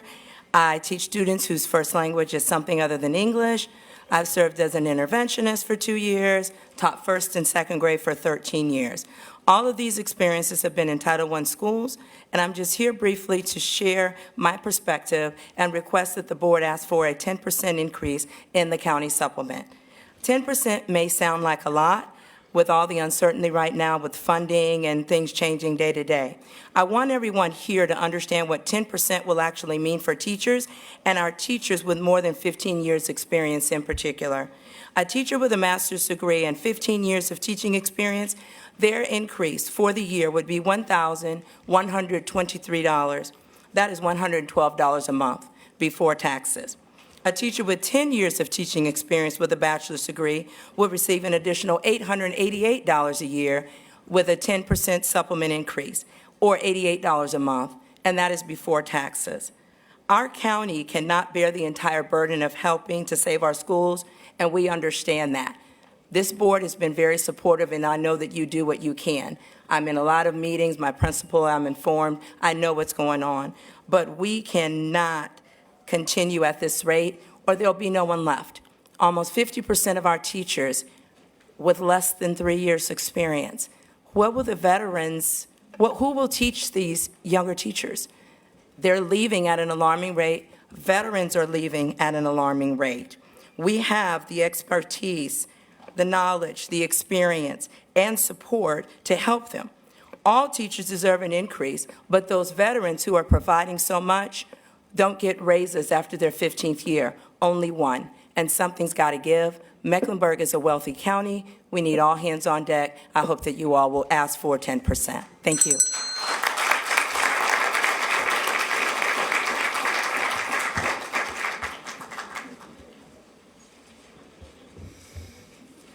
I don't see, is representing the Nassif Majid is next?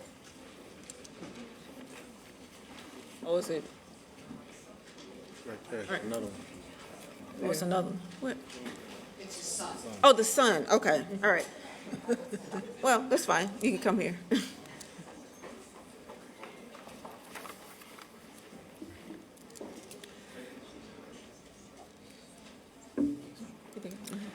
Good evening again. I'm Devanya Govan Hunt, representing the Black Child Development Institute Carolinas and also the Summer Access Collaborative. Today, I stand before you as a trusted partner, a fierce advocate, and a voice for children and families we all serve.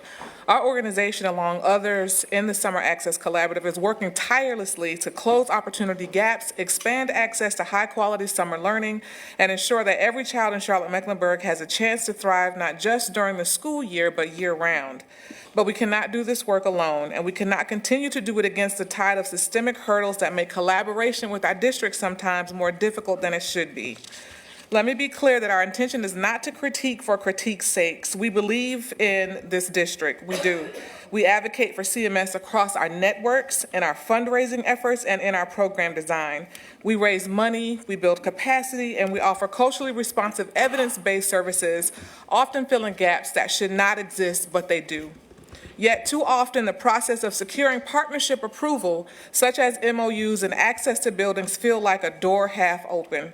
We are met alongside long delays, unclear guidance, and bureaucratic roadblocks that do not match the urgency of our children's needs. The energy spent navigating systems could be better spent serving students. We are pleading with you to take a closer look at the Summer Access Collaborative, understand what is happening, how it is happening, and how many community-based organizations are deeply vested, investing deeply in CMS students, without always seeing that investment honored or reciprocated. This is not just a call for access, it's a call for alignment. It is time to build a true ecosystem of support where CMS and its nonprofit partners work in a strategic coordination, not parallel efforts. What it seems like, where shared goals are backed by shared action, where children don't lose services because of red tape and families don't miss out on opportunities because collaboration got caught up in a loop of delay. We are not asking for special treatment. I'll email the rest of the comments. Thank you for your time and your attention. Tafiq Abdul Jalil. Mr. Majid, you can. Hello, my name is Nassif Majid. I'm junior, not senior. I come here today to tell or to really encourage you all to take a second look or take a deeper look into the situation in RGKL. There is no world, no school, no society, no moral compass where a young man should be able to beat a young woman nearly to death and return to school or sports, whatever, 10 days later. That's not justice, that is institutional cowardice. And it doesn't matter who the young woman was, but this young woman in particular covered her hair in hijab, a symbol of modesty and sincere faith, a girl who was fasting in the sacred month of Ramadan, not just from food and water, but fasting is from, causing havoc, from causing chaos, from being angry, from being out of control or fighting. And in this situation, she was defending someone who was being bullied from a young man who has a history of misogynistic comments. And so what did she get in return? She lost her vision. She has a metal plate in her face. She cannot see to this day straight. This is not someone who would call a fight. This is abuse. This is a failure on every level. Let's be clear, no one cares about the race of this boy. I'm a black man, and I've history in this state going back to the 1700s, and I'm ashamed that anyone would use the legacy and struggle of my people as a shield for cowardice and brutality. By doing so, they don't protect their cause, they just destroy their credibility. So we ask you to please reclassify this as a violent assault and not just a fight, and make policies around bullying.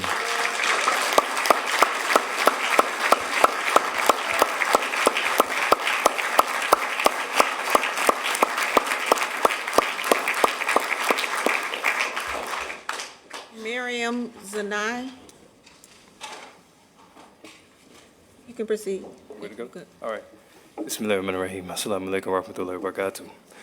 First things first, y'all need to put a smile on your face. Now, listen, I understand you get a lot of these comments, but listen, when you're in a position of power, as the saying goes, heavy is the head that wears the crown. We entrust in you with our future, and we wish you the best in all of your endeavors. My name is Tawfiq Abdul Jalil. I am a substitute teacher as well as a scholar who goes to the University of North Carolina at Charlotte, as well as someone who is a community activist and member of this community.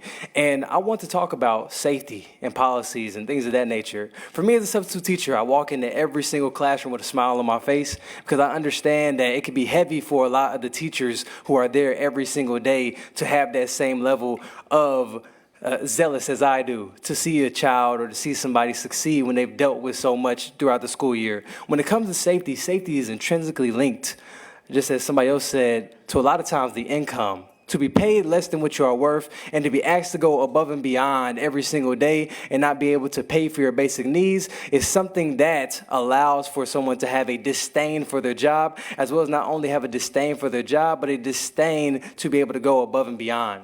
So when you talk about payment, when you talk about what we want as a staff, all we want is to be paid and to be represented in the way that we wish to be in terms of our salary, but not only that, for our children. Now, when it comes to bullying, every single time I go into a school, there's somebody that says that they're being bullied. And then even sometimes I hear children saying that the teachers bully them as well, saying, okay, you are a big back, you are fat, or something of that nature, or something derogatory or disrespectful. So in that nature, how can a child even succeed when they don't feel as if their staff is on them as well? So when it comes to the fights, CMS policy is that a teacher does not have to get involved in a fight. What kind of statement is that? When it comes to a teacher, there needs to be training involved for them to be able to step in and handle the situation. As you see at Audrey Kell, we can actually have a change in terms of these policies to make effective change for our community. Thank you so much for your time.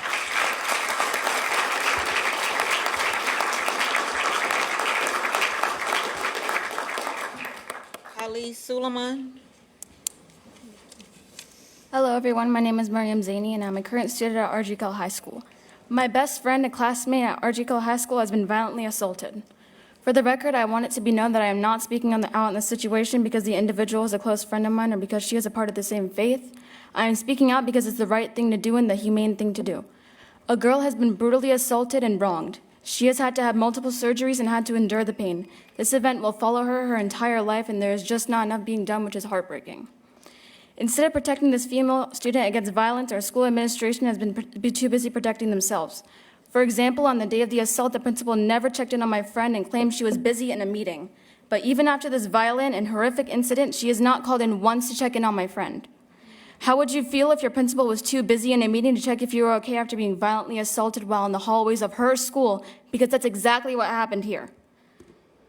Instead of protecting the victim, the school has punished the victim. They gave the victim a 10-day suspension, the same punishment they gave to the violent assailant who nearly destroyed her life.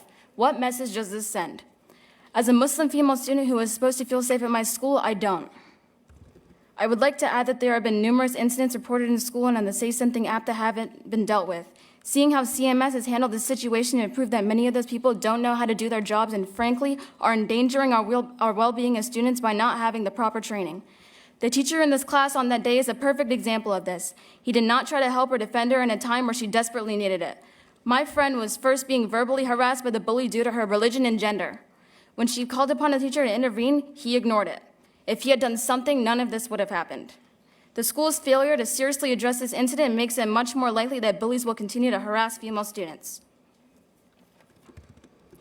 CMS does not protect students like me assaulted in the hallways of my own school, where I should feel safe and protected. However, I feel like it is only a matter of time before such a violent incident happens again. When will the school stop condoning violence against girls by dismissing it as just a fight? Thank you.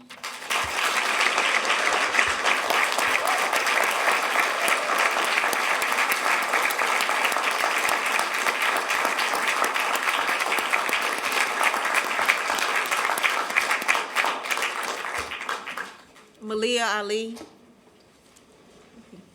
You can begin, sir. Did you say Ali? No, you can begin. I was just calling the next name, but you can begin. Mhm. Yep. My name's Ali. I also live in Charlotte. I've got 2 Muslim daughters, one that's going to start kindergarten this fall, and I'm mortified by what happened. I'm mortified by the fact that when a woman becomes a victim of violence, that there's a rush to come up with some type of justification for why this happened to the woman or why it's her fault. I'm just flabbergasted that this was allowed to happen. I've got a lot of questions. I want to know, where was the teacher when this happened? Why was this allowed to happen? Why wasn't the bullying addressed earlier on? Why didn't the school call an ambulance for the girl immediately? Why did the parents arrive before the ambulance? School administrators didn't collect a statement from the victim. CMPD didn't collect a statement from the victim. The FBI didn't collect a statement from the victim. This is what I want done. I want all administrators who failed to call the ambulance in a timely manner investigated. I want the principal, the vice principal, the administrators involved, and the teachers who were supposed to be in the classroom to be investigated. The student who attacked the young lady should not be allowed to play sports. Playing football is a privilege. Having your face not broken and beaten to death is a right. You should not have to. You have to be safe when you're in school. How are you supposed to learn anything if you're afraid of becoming a victim or being beaten to death? He should be expelled. He should be tried as an adult. He should be tried as an adult. He should be tried as an adult. Yes.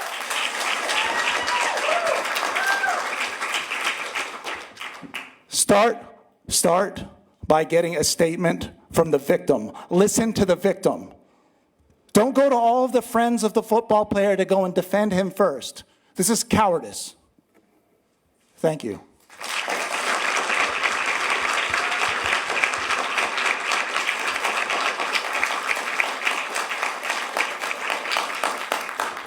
Kelly Van Horn.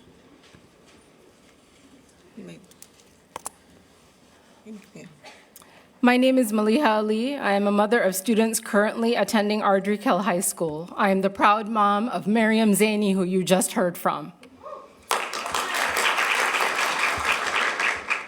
As mothers, our primary goal is to protect our children from harm.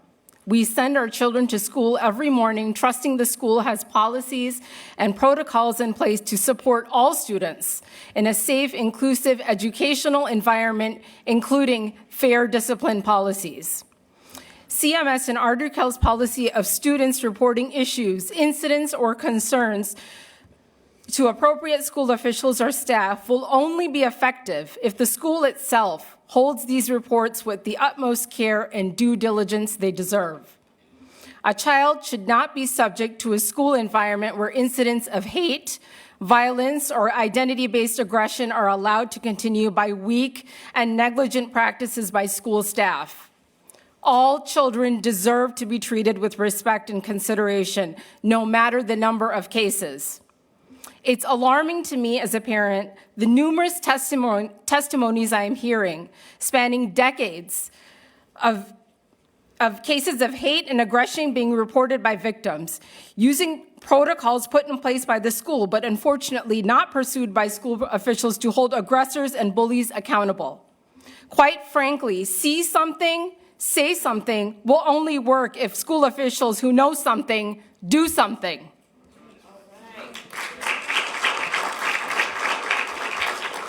I don't feel as a parent my children or any students will be safe in school until cases of aggression, hate, or violence reported are given the care and attention they deserve.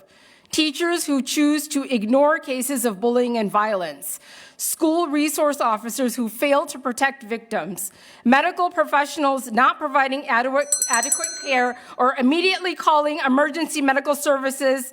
Clearly, administration who protect themselves instead of protecting victims should all be held accountable. As a parent, I am calling for their immediate termination. All of them. Thank you.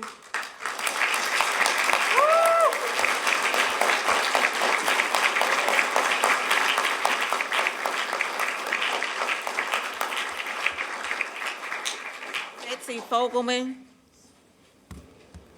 You can begin. Thank you for having me again. My name is Kelly Van Horn with the American Federation of Teachers. Up until about 2 weeks ago, I served in Charlotte-Mecklenburg schools, almost 17 to 18 years. I can tell you all of this really hurts knowing that this is still going on. I've had a gun pulled on me in a school.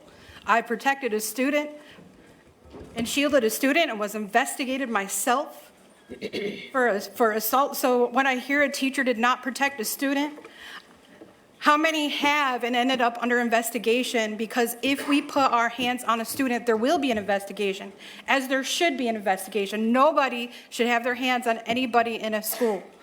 But I also challenge with the code of conduct, there is wiggle room for principals to make decisions. When I followed up in my case with the Juvenile Justice Division, there doesn't seem to be a process if a student assaults a teacher or assaults a student. Who deals with that? Does the CMPD deal with it? Does the school resource officer? How is that reported? How is that recorded in the future if that same student does it again? I know that we don't want to label students as violent. We want to get them help. I'm all for the help.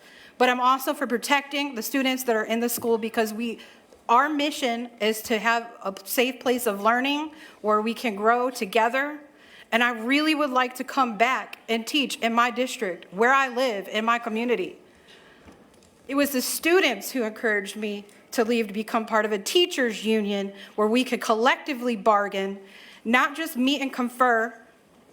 I want to ask this board if you will let the parents, all of the communities that you've heard from today, besides just today at a community meeting, maybe have a town hall of our own where we come with out-of-the-box thinking of what we can do, what resources we have, and put our all into it, using ACEs, using restorative processes. Maybe we can learn from other religions, other faiths, not just in a classroom, but as a community. Thank you. Thank you.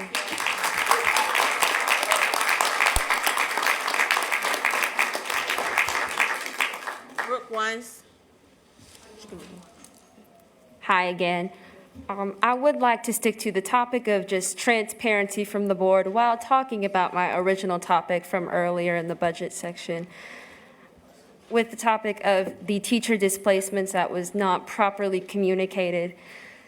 With these displacements, a lot of these teachers are not guaranteed new jobs, which is ironically what they're supposed to be, especially in fields like the arts where a lot of these jobs are hard to come by, and as far as I'm aware, a lot of these positions in CMS have already been filled. So if the displacement coordinator can't fill a job, a teacher's out of a job, right? So what are you guys doing to support these teachers to keep them employed? Where's the transparency? Why were students, parents not informed in the middle of class registration this past February that their teacher, their class that they were trying to register for the next year was not going to be there? On top of that, as I mentioned earlier, the arts is being targeted. Why? And a lot of the times it was based on numbers. Are children in the arts just numbers? Are teachers just numbers? Why do we not see them for what they do? You know, they do so many amazing things. Give us great music, show us the visual art that we see all around our schools, even in the community with Charlotte Shout going on. We deserve this transparency going on because the arts is not just something fun for these kids to do. Not every child wants to sit in a classroom and do boring things all day. There are so many different ways a child can learn the same skills they learn in a classroom. So we deserve transparency from the board on this situation. The teachers deserve better, especially the ones being displaced, and the students deserve better in so many different ways. Thank you. Renee Forrest, Annette Albright.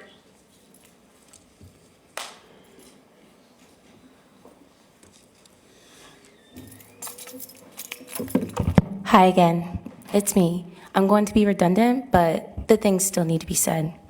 As I stand before you today, not only as an educator, but as an advocate for my students, I am here to speak for their well-being because what I've said earlier, I am very disappointed in where everything is going for next year. When it comes to the arts, the situation of overcrowded classrooms and teacher displacement becomes even more alarming. I am a displaced high school dance teacher, and the arts is a space of safety, enrichment, and rigor, like I said before. Students can truly embrace their creativity, explore new ideas, and build confidence, but these essential programs are being drained from the budget, and with them the opportunities for students to grow in ways that traditional subjects cannot offer. The displacement of performing arts teachers is a loss that cannot be measured in just dollars and cents. It is a loss of creative expression, of critical thinking, and of the skills students need to navigate the complexities of the world. Arts education isn't just a nice to have. It is a necessity for developing well-rounded, innovative, and compassionate individuals. Additionally, the plan to increase class sizes to 40 students per teacher is a safety liability. The physical space in classrooms will become overcrowded, making it harder to ensure every student is safe, respected, and heard. Teachers are being spread thin, unable to prioritize the individualized attention student needs, especially in the arts program, where they need to flourish. How can we nurture creativity in classrooms where students are simply numbers? I'm here today because my students deserve better and our students deserve better. We cannot undermine the arts in education, and we cannot ignore the importance of meaningful relationships between teachers and students. They deserve a safe space where they can grow, where they can explore, and where they could truly be the individuals that they are meant to be. And we cannot do that if we continue to cut teachers and undermine the resources that our students need to thrive. Thank you.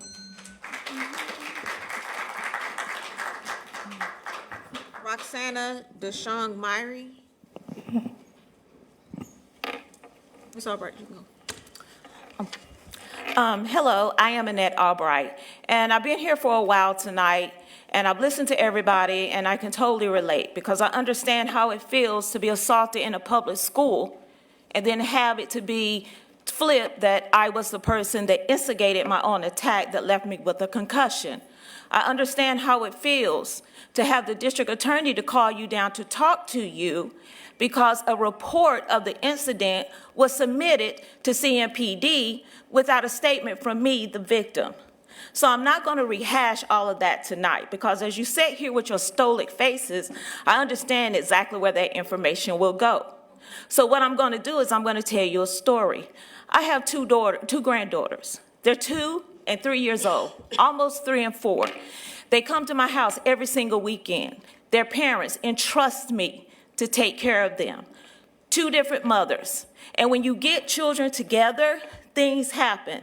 They fall, they fight, they get hurt, they get lumps, they get bumps, and they get bruises. But what I do for the people who entrusted me with their children is I call them and I say, hey, guess what happened?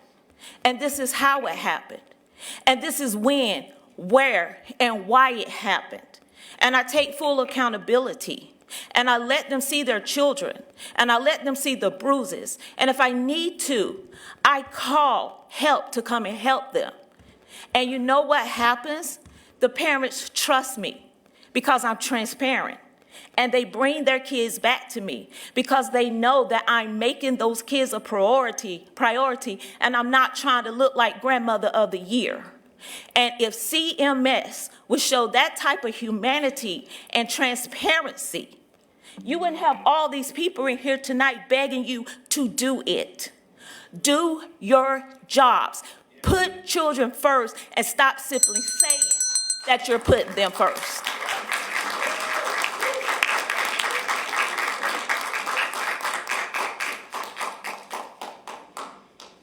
may begin. Good evening. My name is Roxana DeShong-Myrie, and I'm a parent as well as a member of Public Schools Strong. I felt a need to speak again as an advocate for my girls 11 and a half and 14 years old, due to them being on the spectrum and the daily challenges they face. When my youngest daughter was in 5th grade, she had 3 different teachers during that school year. Because of the inconsistency of instruction, the teachers did not recognize that she was autistic. My daughter was socially bullied by other children in the classroom because she was different. We didn't start the process of getting her tested until late in the 5th grade year.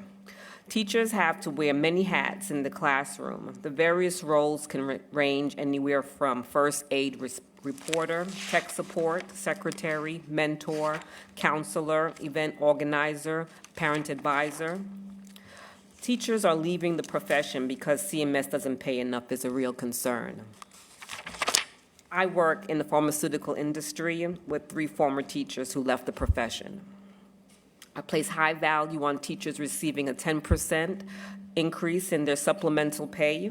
I don't believe that North Carolina legislators place enough value on CMS teachers. North Carolina ranks 46 nationwide in teacher pay. I view children as the keys to our future. Lastly, the U.S. spends more on prisons and jails than on educating our children. It costs less to educate a child than to house an inmate. Overall, it's like legislators are being penny-wise and pound-foolish in terms of their expenditures towards Charlotte-Mecklenburg schools. A 10% supplement pay increase is the very least the state can do in order to show their appreciation for teachers. Thank you.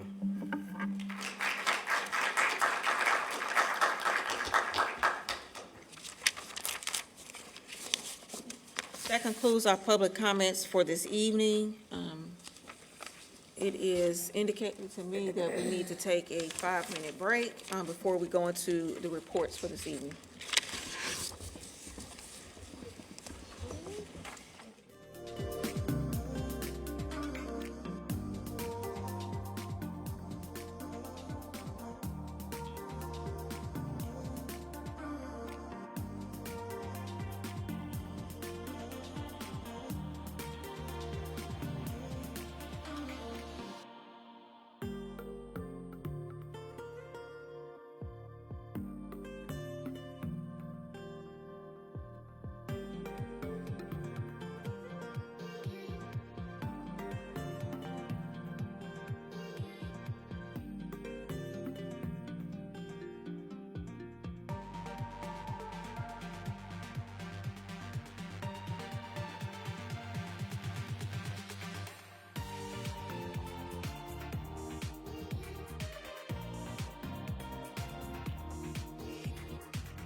stop yawning.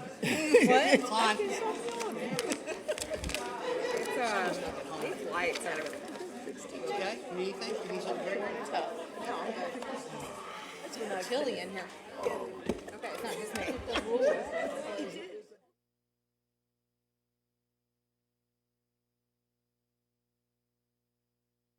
Turn to Dr. Hill.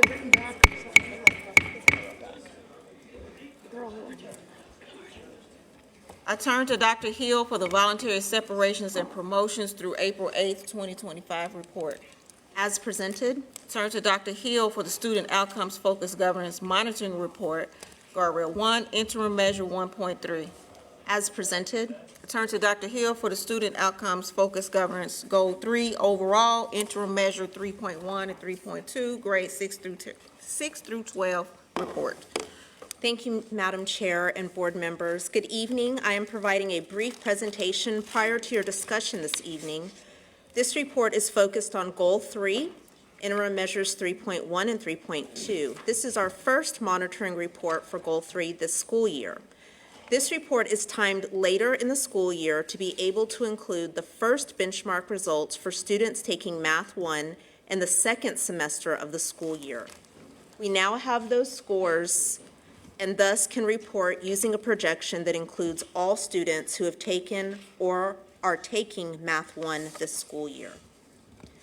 Goal 3 is to increase the percentage of students scoring college and career ready on Math 1 assessments from 27% in June 2023 to 57% in June 2029. To achieve this goal, students must make a 5% increase each year on the Math 1 end-of-course assessment. In this report, we will be looking at the percent of 6th through 12th grade students projected to achieve college or career ready on their Math 1 end-of-course assessment this school year. We will use MVPA benchmark assessment data to make these projections until students take the end-of-course assessments at the end of the year.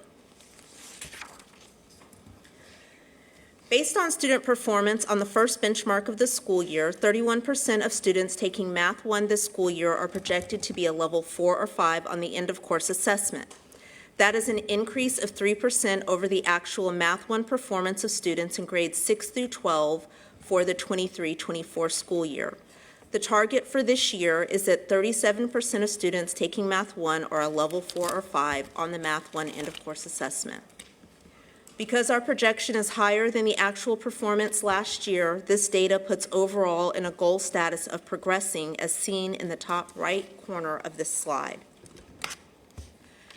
As you can see from the table, the actual percent of middle and high school students achieving a 4 or 5 on Math 1 EOC increased from 27% in the 22-23 school year to 28% in the 23-24 school year. This fell short of our target of 32% by 4 points. The target for this year is 37%, which requires a 9% increase this year. The most recent MVP benchmark assessment projects 31% of students will be CCR on this year's Math 1 end-of-course assessment. This is a projected increase of 3 percentage points. While this would be an increase over the last year's annual performance, the projection would fall short of this year's annual target of 37% by 6% points. In order to meet the 24-25 annual target, we need to accelerate our rate of growth by 6 percentage points. 11,200 students in middle and high school completed the first administration of the MVPA Math 1 assessment. 4,144 students need to achieve a level 4 or 5 on their Math 1 end-of-course assessment to reach our annual target of 37%. This current Math 1 benchmark results indicate that 3,435 students are projected to be a level 4 or 5. Therefore, 790 additional students in middle and high school would need to be a level 4 or 5 to meet our target. Now let's look at interim measure 3.1, the performance of middle school students taking Math 1. As a reminder, students this school year taking Math 1 in middle school have met several requirements. Last year, middle school students taking Math 1 exceeded the annual target of 70% by 7%, with 77% of middle school students taking Math 1 earning a level 4 or 5.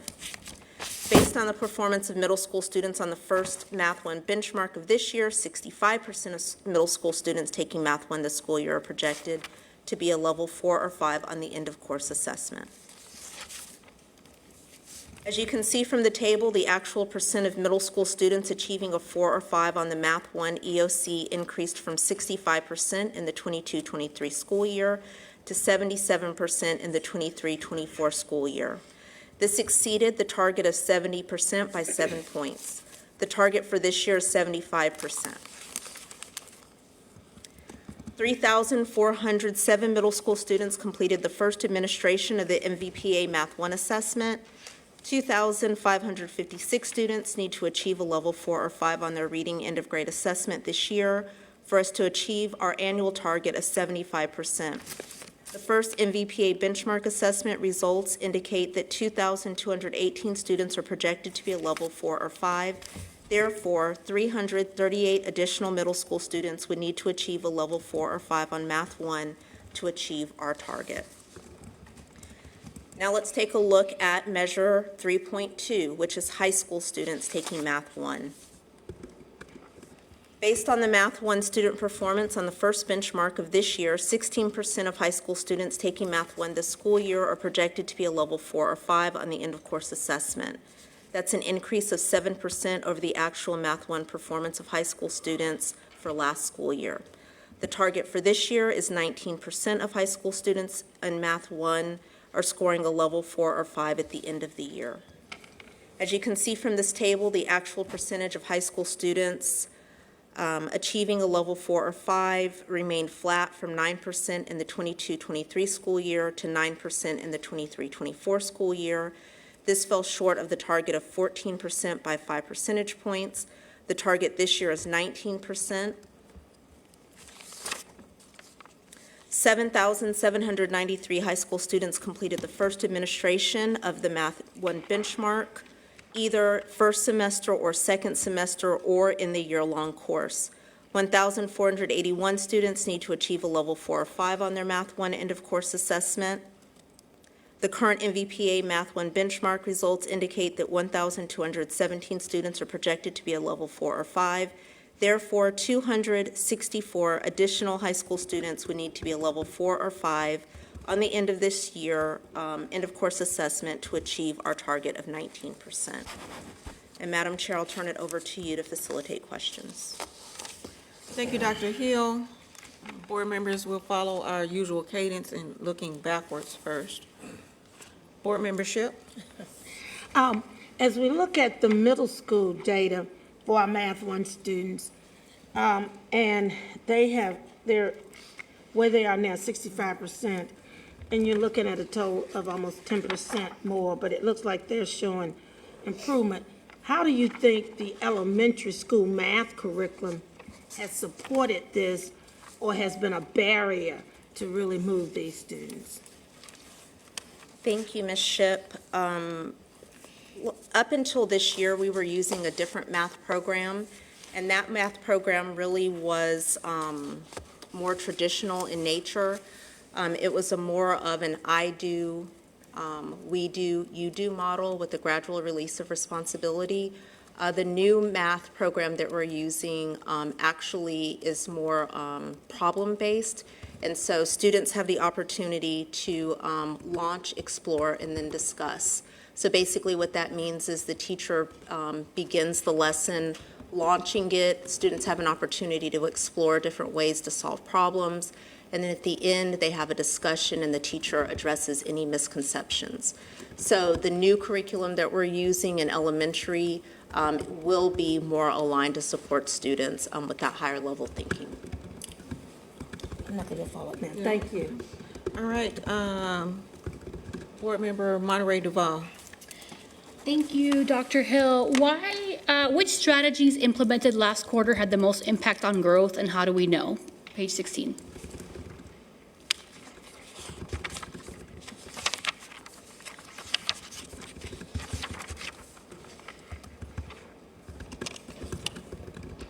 Which strategies, can you ask that question again? I'm sorry. Yeah, sorry, let me see.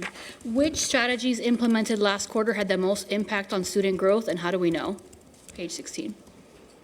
Okay, so we implemented several strategies, as you can see here. I would say probably the most impactful strategy was the comprehensive curriculum and professional development, as well as the core action walks.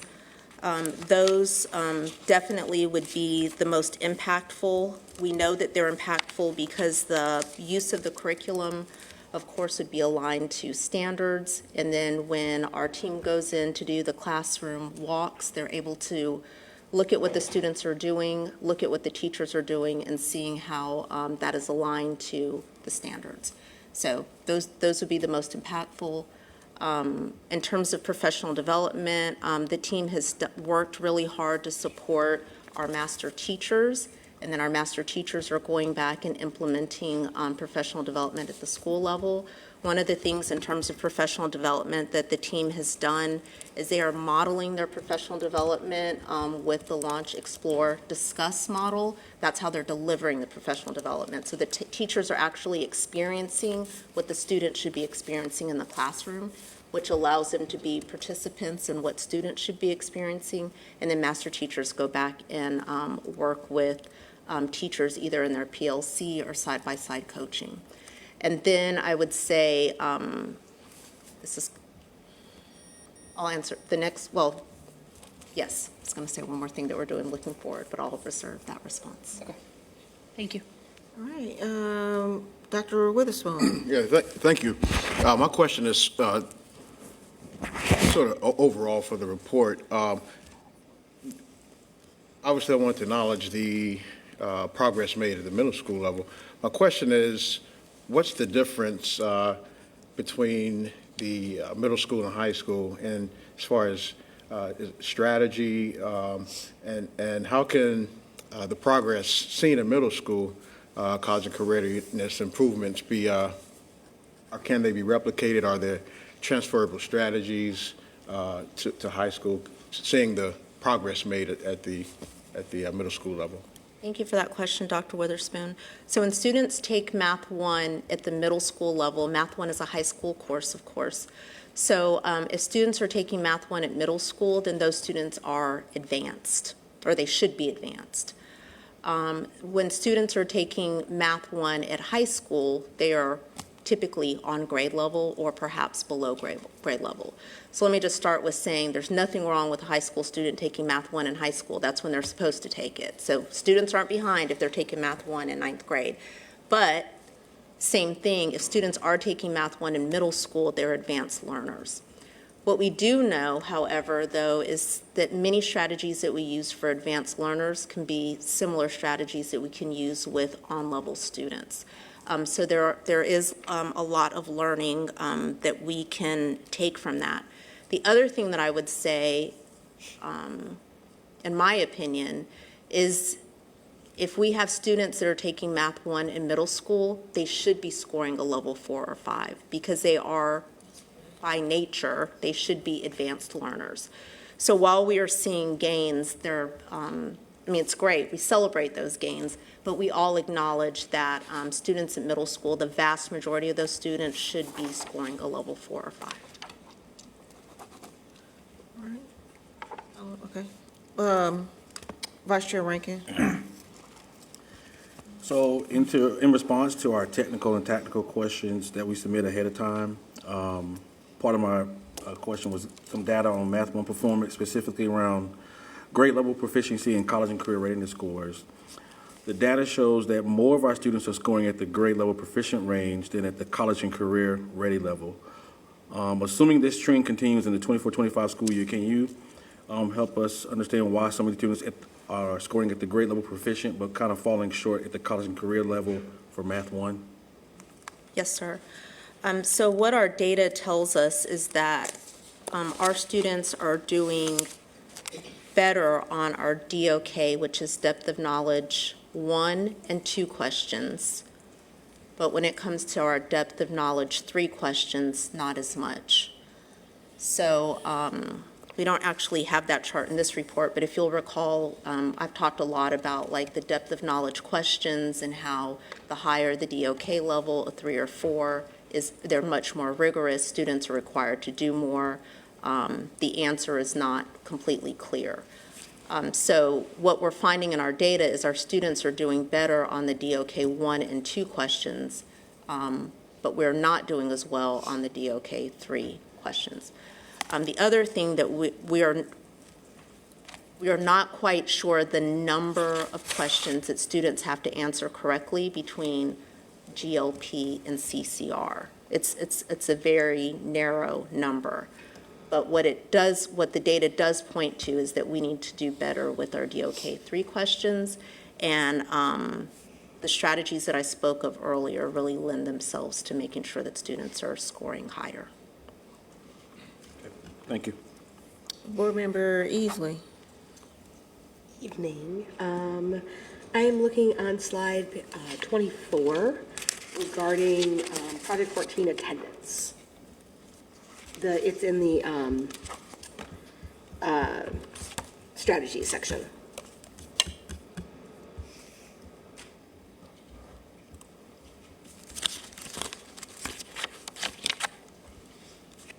Okay. So I see that we're having obviously issues with attendance. We're keeping track of all of that. Did the change in the attendance policy this year have an increase in the number of chronically absent students? And if, did not having them make up those absences affect the rate? So the change in our policy is in response to state policy in terms of having students make up seat time. So I think what our data does show us is that 65% of our high schools currently have 92% or higher attendance rate, which is an increase of what we've had in the past. Our social workers have worked really hard to get to the root of why students are missing school, and they're able to find out what that is and then work very closely with the families to overcome any barriers that are there. The other things that we have done is, which is also on this page, is we've done a total of 992 home visits, again, by our social workers who are really committed to making sure that students are in school and attendance is important. So we do not have any evidence to show that the change in policy is negatively impacting attendance. Okay, thank you. Board Member Nunn. Yeah, so as we look at, I know we spoke about switching the curriculum, especially for the elementary level. For those that are in middle school and not quite in Math 1 yet, is it the same as the curriculum changing to this? I believe it's Launch, Explore, Discuss. And with that switch, have we identified any gaps for those already at the middle school level that we need to go back and fill in? Not necessarily gaps from a standards perspective, but definitely gaps in terms of what students expect in a math classroom, if that makes sense. Yeah. So the way that a math classroom should be run under this model, you really have to work with students to help them understand, because one of the things that is really valued in this model is student conversation, which really gets to the question that Mr. Rankin was asking earlier about CCR. So in order for students to score at those higher levels, we know that they have to be involved with what we call productive struggle. Instead of this, how we all learned. This is how you do this equation. Now we're going to practice it 50 million times, and now you're going to do 50 questions tonight, the odd, and tomorrow you're going to do the even, practicing the exact same thing, just rote memorization, not really understanding what's behind the equation. So there's, like I said, not really a gap in standards, but a gap in the way that we are addressing the standards. Board Member Klein. Thank you. I'm looking at slide 17. It's middle school math 1 with the MVPA. I know that you gave a benchmark 1 first for 8th grade. Is there what is the benchmark for quarter 3? for 8th grade Math 1. I missed that for some reason. I didn't see it, and I'm curious as to what the comparison is. Yep, I'm trying to get to a slide for you. Let me find it in my notes first, and then I can. It is in section 1. So if you take a look at, can't even see the slide numbers. Slide that I'm going to put up here for you. Here it is. All right, so on this slide, you can see the different ways that we offer Math 1, which is a lot. So you'll notice there's 5 different ways that we offer Math 1. So I believe you're talking about 8th grade. So, well, these are all high school, traditional high school, middle colleges.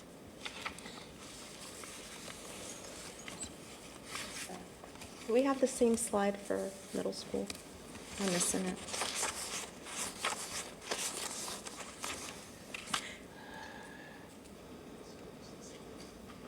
You're long. You can speak to it. Same cadence as high school year long, with the exception of any semester courses at middle school. Okay. So the way we offer Math 1 is actually more than what's on this page. But for Math 1 at middle school, they follow the exact same cadence as the traditional Math 1 does, the year-long. So that's the foundations year-long, the top one. Or the top 2, yep. Okay. So they would have a benchmark 1 in late October, and then they would have a benchmark in late April, towards the end of this month. Some of our schools offer Math 1 on a semester cadence, and if they follow the semester cadence, then they The middle schools offer it on a semester? There are a few that do. Oh, really? Which ones? I don't know. Oh, okay, I'll just submit that later. Okay. So did that answer your question? I'm sorry, I don't. It does, but it doesn't, because I understand that the pacing you're saying is different from middle school to high school. I'm just looking at a comparison. If we create the MVPA, and that's a futuristic question, so I can't answer. No, it's not. It's past. Okay. So I think I know what question you're asking. So A, we don't create the MVPA. Okay. We let them know what standards we're assessing. What we have learned, which kind of is forward, but I'm going to answer it anyway. It's a blend. Yes, it's a blend. It's hybrid. That's correct. What we've learned is that we need to have a different math assessment for all of these different variations, if that makes sense. Because you can't just give one assessment with all these different periods in time, then the data is going to be completely skewed. So that's what we've learned.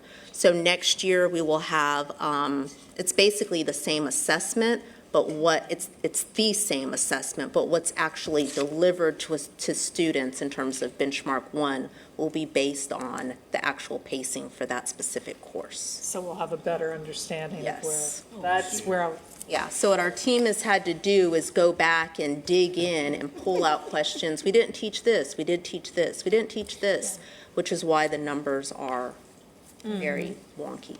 Sorry for. No, that's good. Good question.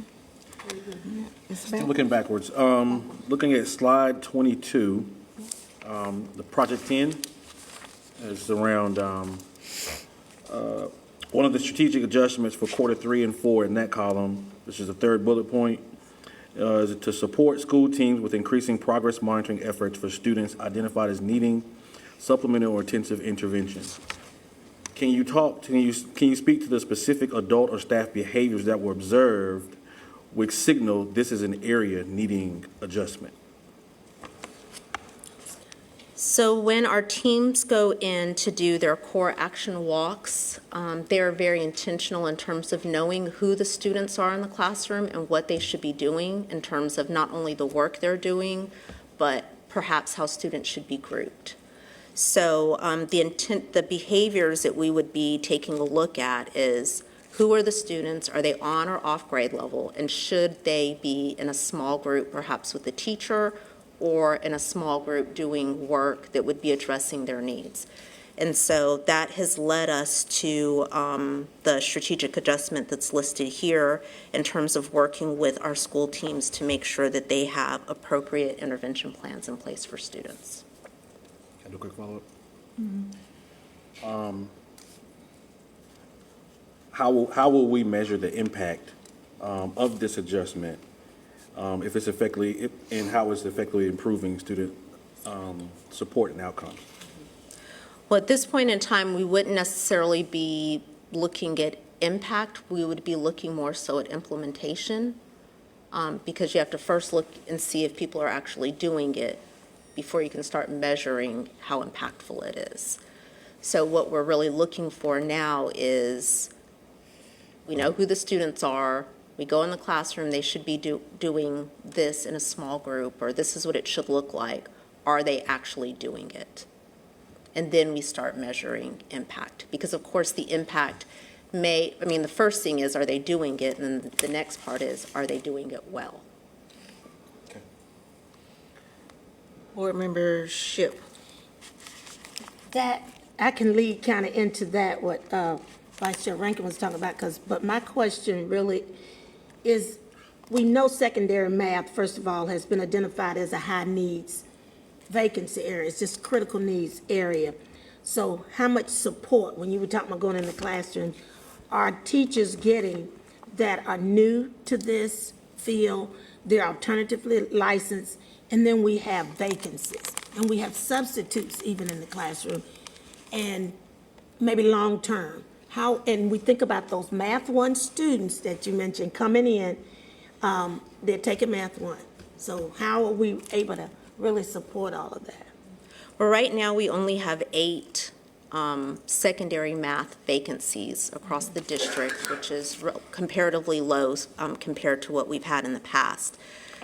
The other thing that I would say is that we've been really strategic with our retention, recruitment, and talent development team in terms of the support that they're providing to either beginning teachers or alternatively licensed teachers.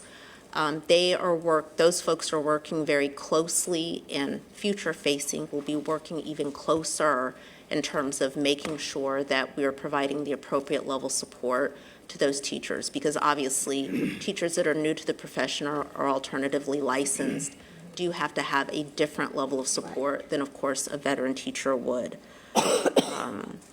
But one of the things that we implemented last year, as you know, is the Crown Academy, where teachers have at least a week in preparation so they can be as classroom ready as possible. And then those alternatively licensed teachers, if they're going through the residency program, also get additional support. Not to mention, of course, which is probably the biggest lever, is the master teacher that's in the schools. So each school has a master teacher, and those master teachers are working very closely through PLCs or even side-by-side doing model lessons and things like that. And that would have been my follow-up. What does it look like in the classroom? You mentioned master teachers, so thank you. And they're in the classroom with them? Yes, side-by-side coaching. Thank you. I have a question. I'm looking at slides 30, 31, 32.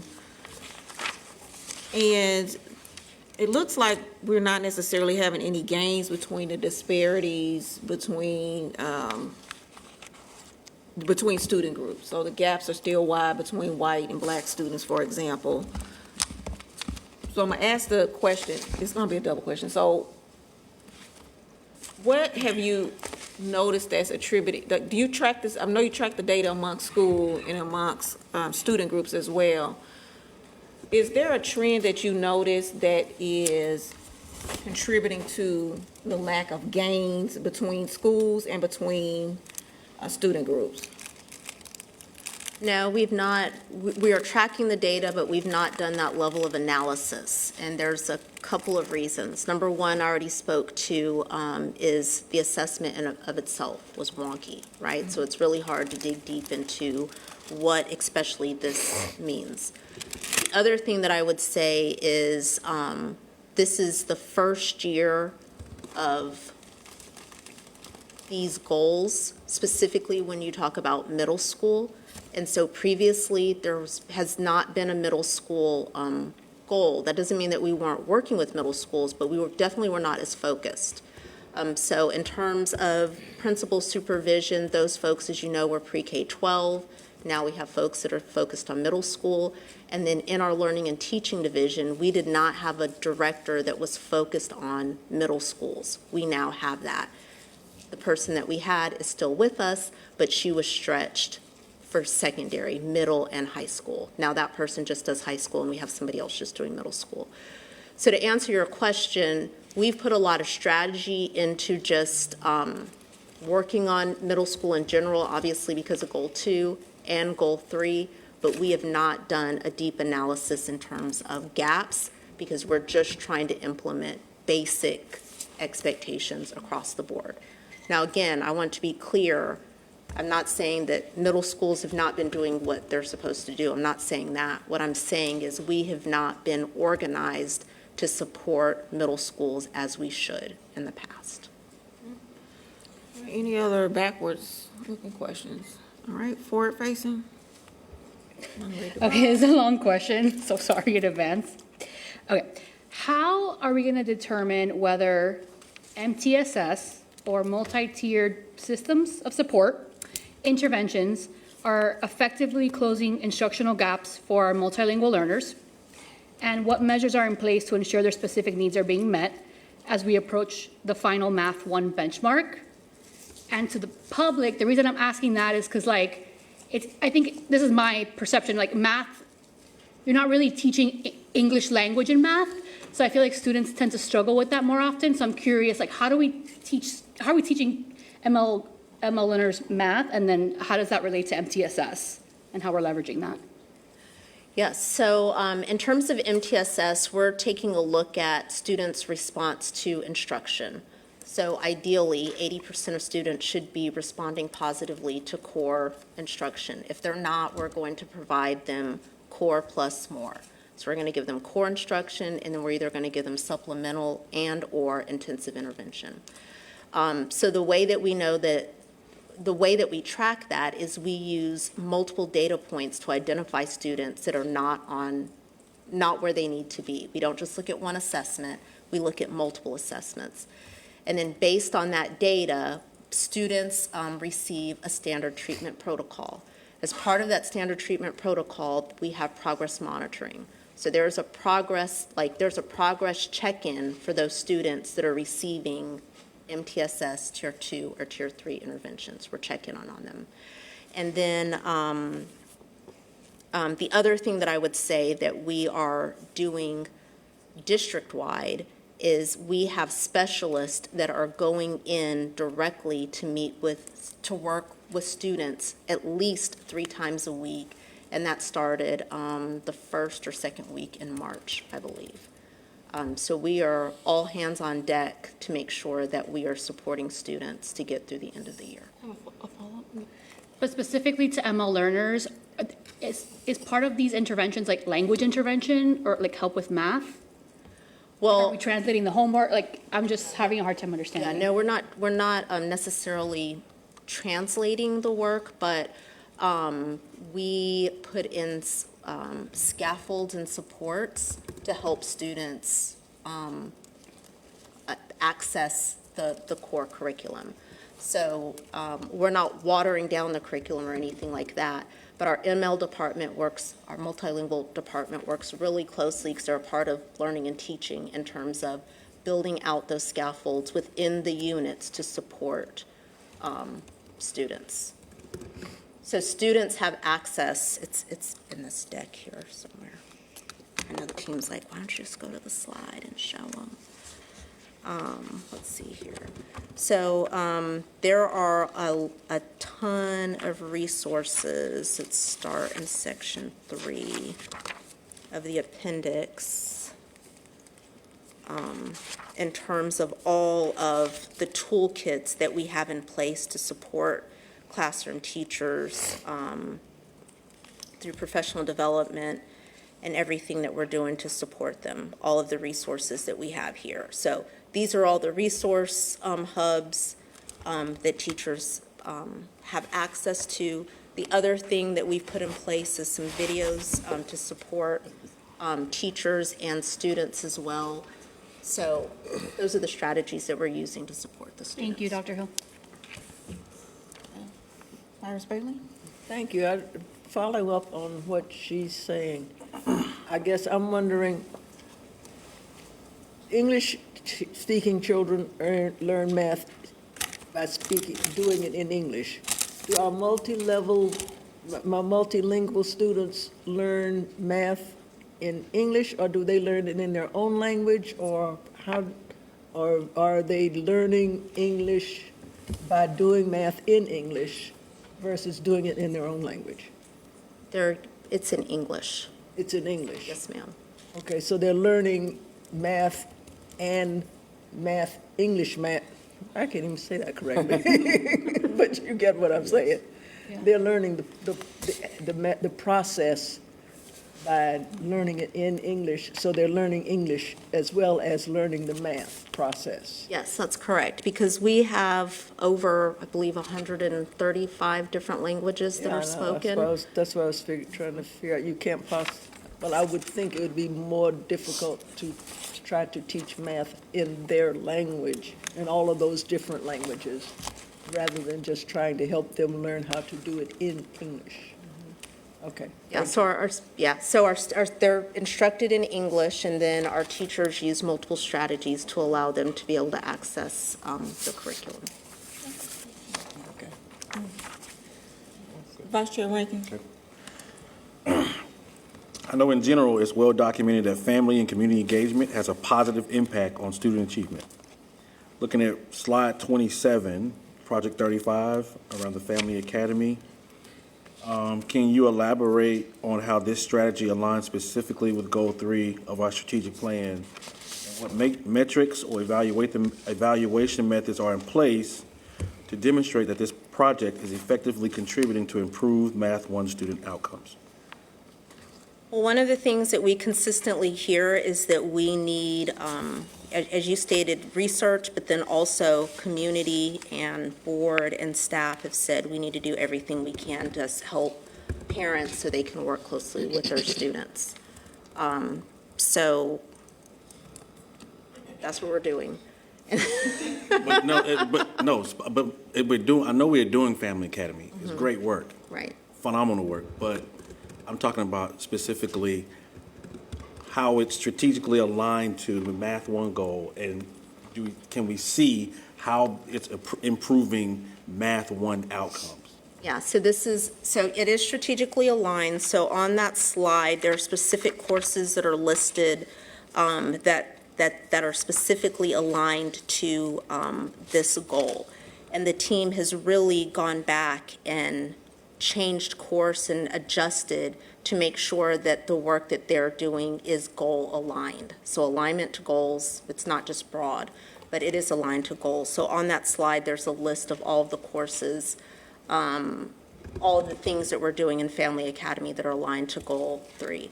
We do not yet know if that is a direct impact for a couple of reasons. Number one, we're just implementing it this year. So many of those courses have just been developed through our process of continuous improvement this year. We also are not at the point where we're going back and looking and tracking to see whose child attended, whose the parent of the child that attended. We're not tracking that type of data. We're not tracking to see whose parent actually came, and then tracking to see how they did on the MVPA, and then tracking to see how they grew. We're just not tracking that information right now, and we're just not at the point where we can. It's a project that is really important. We know that it's a project that will support, but it's not something at this time that we would be needling down that far to see the connective tissue. All right. Is that it? Hold it. I'll wait. All right. Okay. All right. Okay. Seems like we're good. Thank you, Dr. Hill. I turn to you for your superintendent report.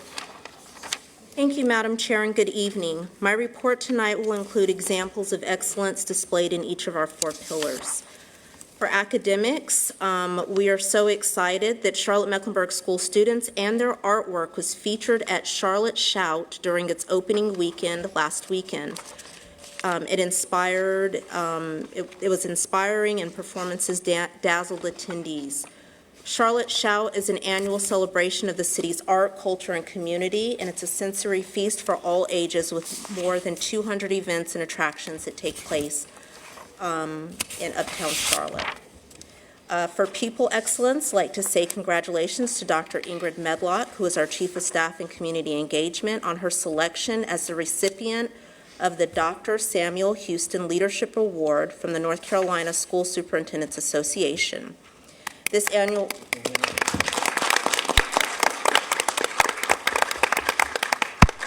award is presented to a graduate of the North Carolina School Superintendent Association's Aspiring Superintendent Program, which is a program which is designed to empower transformational education leaders in North Carolina's public schools. So congratulations.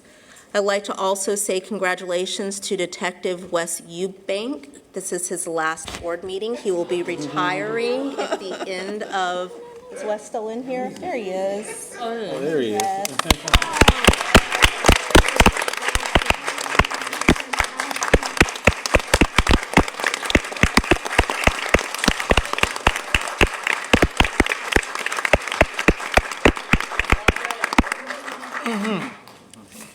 As you all may know, Wes is a retiree of the Charlotte-Mecklenburg Police Department, and he's been with CMSPD for the last 7 years. So congratulations, Wes, you will be missed.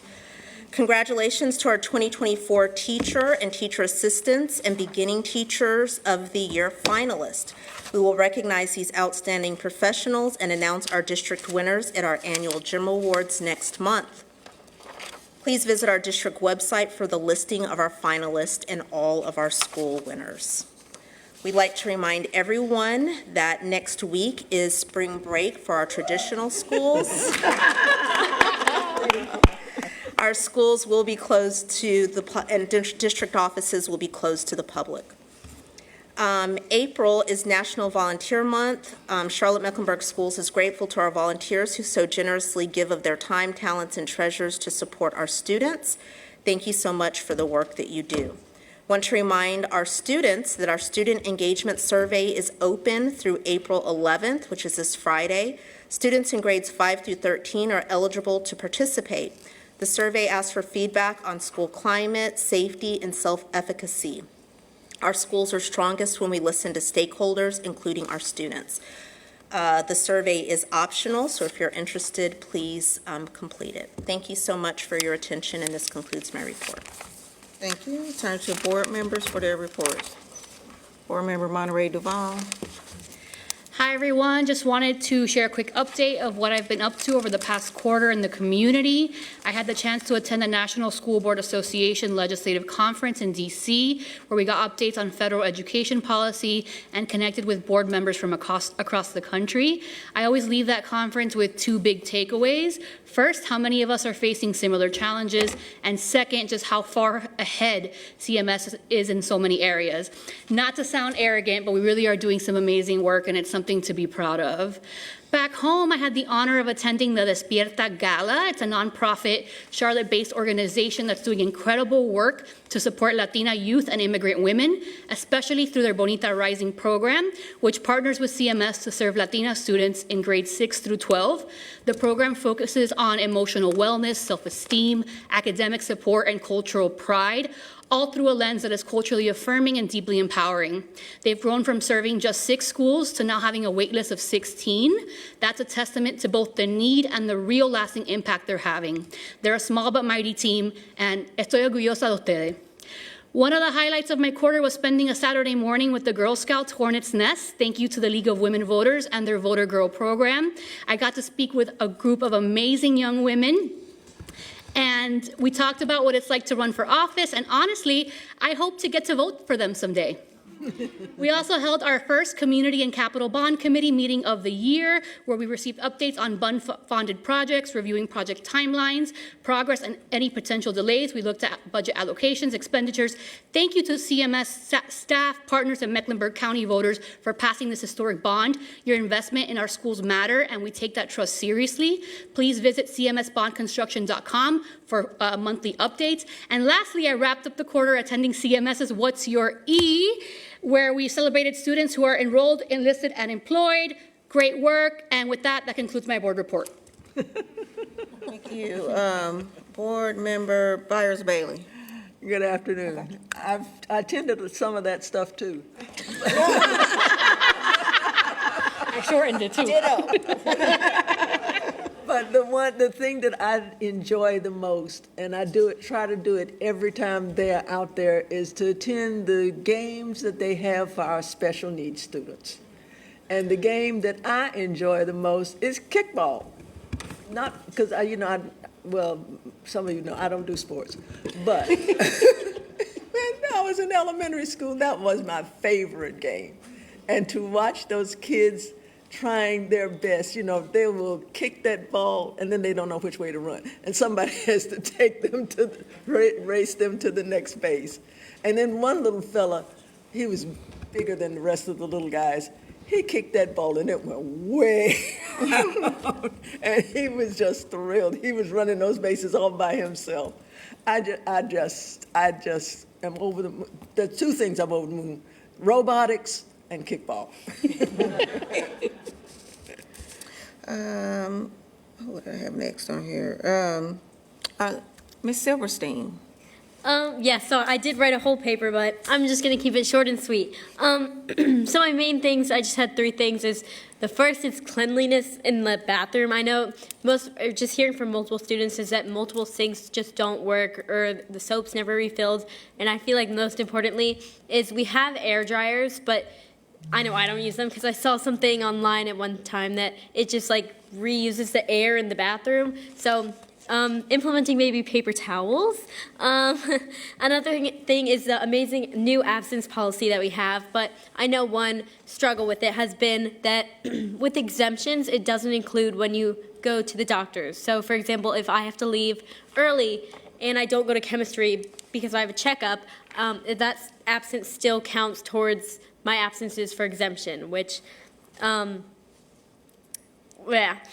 next thing is providing some sort of incentives for teachers who willingly give themselves to advise clubs. I know many teachers, they don't have to, as we may know, they don't get paid that much, and they take their time after school to advise clubs and just take on a whole new responsibility. So I feel like it'd be great to do something for them as well. And thank you. Enjoy the rest of your night. Okay. All right, board membership. Yes, I want to say thank you to our teachers, administrators, and staff. We are in the last quarter, and I know you're working hard and smart to finish this year strong. We're almost there this last quarter, and I know you're going to race to the finish line and make it happen for every child, every day, everywhere. So I thank you for that, and I know this time of year is the time of year we say we can do it. Make every day count and make it great. It was great to see the Daily Digest and talk about how K-2 students will have extra reading practice at home. We know they have 17 instructional days before dibbles. That's so important that we really push early literacy. I'm all about reading, of course, I'm elementary based. And I thought that was just great. Great to see that the parents, grandparents, I'm a new grandparent, and guardians will be given this information to finish the year strong. Reading is everything, those fundamental skills, starting really in preschool through second grade is so important. I also had an opportunity to attend the North Carolina School Board Association Board of Directors legislative agenda. We talked about the calendar, we talked about our agenda, and all the things that are going on. All of the school boards across the state have the same concerns and the same issues, and we're working together to advocate for all the things we know are going to make a difference in public education. Had an opportunity to also meet with State Superintendent Mo Green and share our concerns right here in Mecklenburg County as well. So I continue to advocate and work on behalf of all of our staff here, all of our students, and to make a difference. Board Member Klein. Thank you. First of all, let me just start off with something a little serious. It is prom season. Need to remind everybody, especially high schoolers and parents, that roughly 1/3 of alcohol-related teen traffic fatalities occur during this time. A survey by AAA found that 84% of teens will drive after drinking rather than calling home for a drive. And 54% of students will have 4 or more drinks on prom night. So please, take care of yourselves. Parents, talk to your child. Talk to your friends, high schoolers. Call your parents. They will not judge. Call Uber, call Lyft, rather than driving. We want to see you graduate in June. Now, a few shout-outs. First, shout-out to Lynn Coyne, who is at Myers Park High School. She is the National Speech and Debate Association Coach of the Year. Special thanks to Reagan Odell, who is with the League of Women Voters. She's the one who coordinated Voter Girls that Lucy and Liz and I attended, along with some other local officials. It was awesome to see 6-year-olds up to 12th graders participating in that badge. I also attended the West Meck Prodigy Capstone Projects last Friday, where a group of students spent 8 weeks after school working on projects and digital projects, and it was put on through Compass Digital. Fabulous work. There's great ideas that they've put together on how to use PowerSchool and Infinite Campus and how to do things with our new computers. So it's been great, and I appreciate everything that y'all have done. Thank you. Have a great spring break. Board Member Nunn. Yeah, I'll try to be brief. I'd like to thank the League of Women Voters. They hosted a tremendous event last night, and the topic was public school funding crisis, what's at stake for CMS. So I had the privilege of sitting on the panel along with Commissioner Rodriguez-McDowell, as well as 3 of our amazing teachers, as well as CFO Klutz and Dr. Thompson, too, who joined us. So it was very empowering to sit in a room, as well as online, with 130 people who are interested in engaging and listening to what our challenges are. It's our job as school board members to listen to the community. We did a lot of that tonight, and we'll obviously need to take action, but it's refreshing to start hearing the community listening to us. So I want to thank them for that forum, and I know they have a lot of takeaways that are going to come out of that. In addition, there is an IRC meeting, which is our intergovernmental relations meeting tomorrow. We will be reviewing where we are on a legislative agenda, as well as starting to talk about how do we engage further locally as more and more pressure. Oh, it's Thursday. It's not tomorrow. Thank you. I don't know what day it is. Thanks. And then last, I have had the privilege of attending a few of the high school musicals across our school system. So I attended Valentine Ridge. They did Lightning Thief. I attended South Meck, which did Legally Blonde. And then I just attended How to Succeed in Business Without Really Trying at Northwest School in the Arts. And oh my God, was I blown away by the talent of some of our students. I don't know if you guys are familiar, but there's the blooming process, and it's going to be really tough competition. And I think we have like 10 or 11 high schools and their kids participating.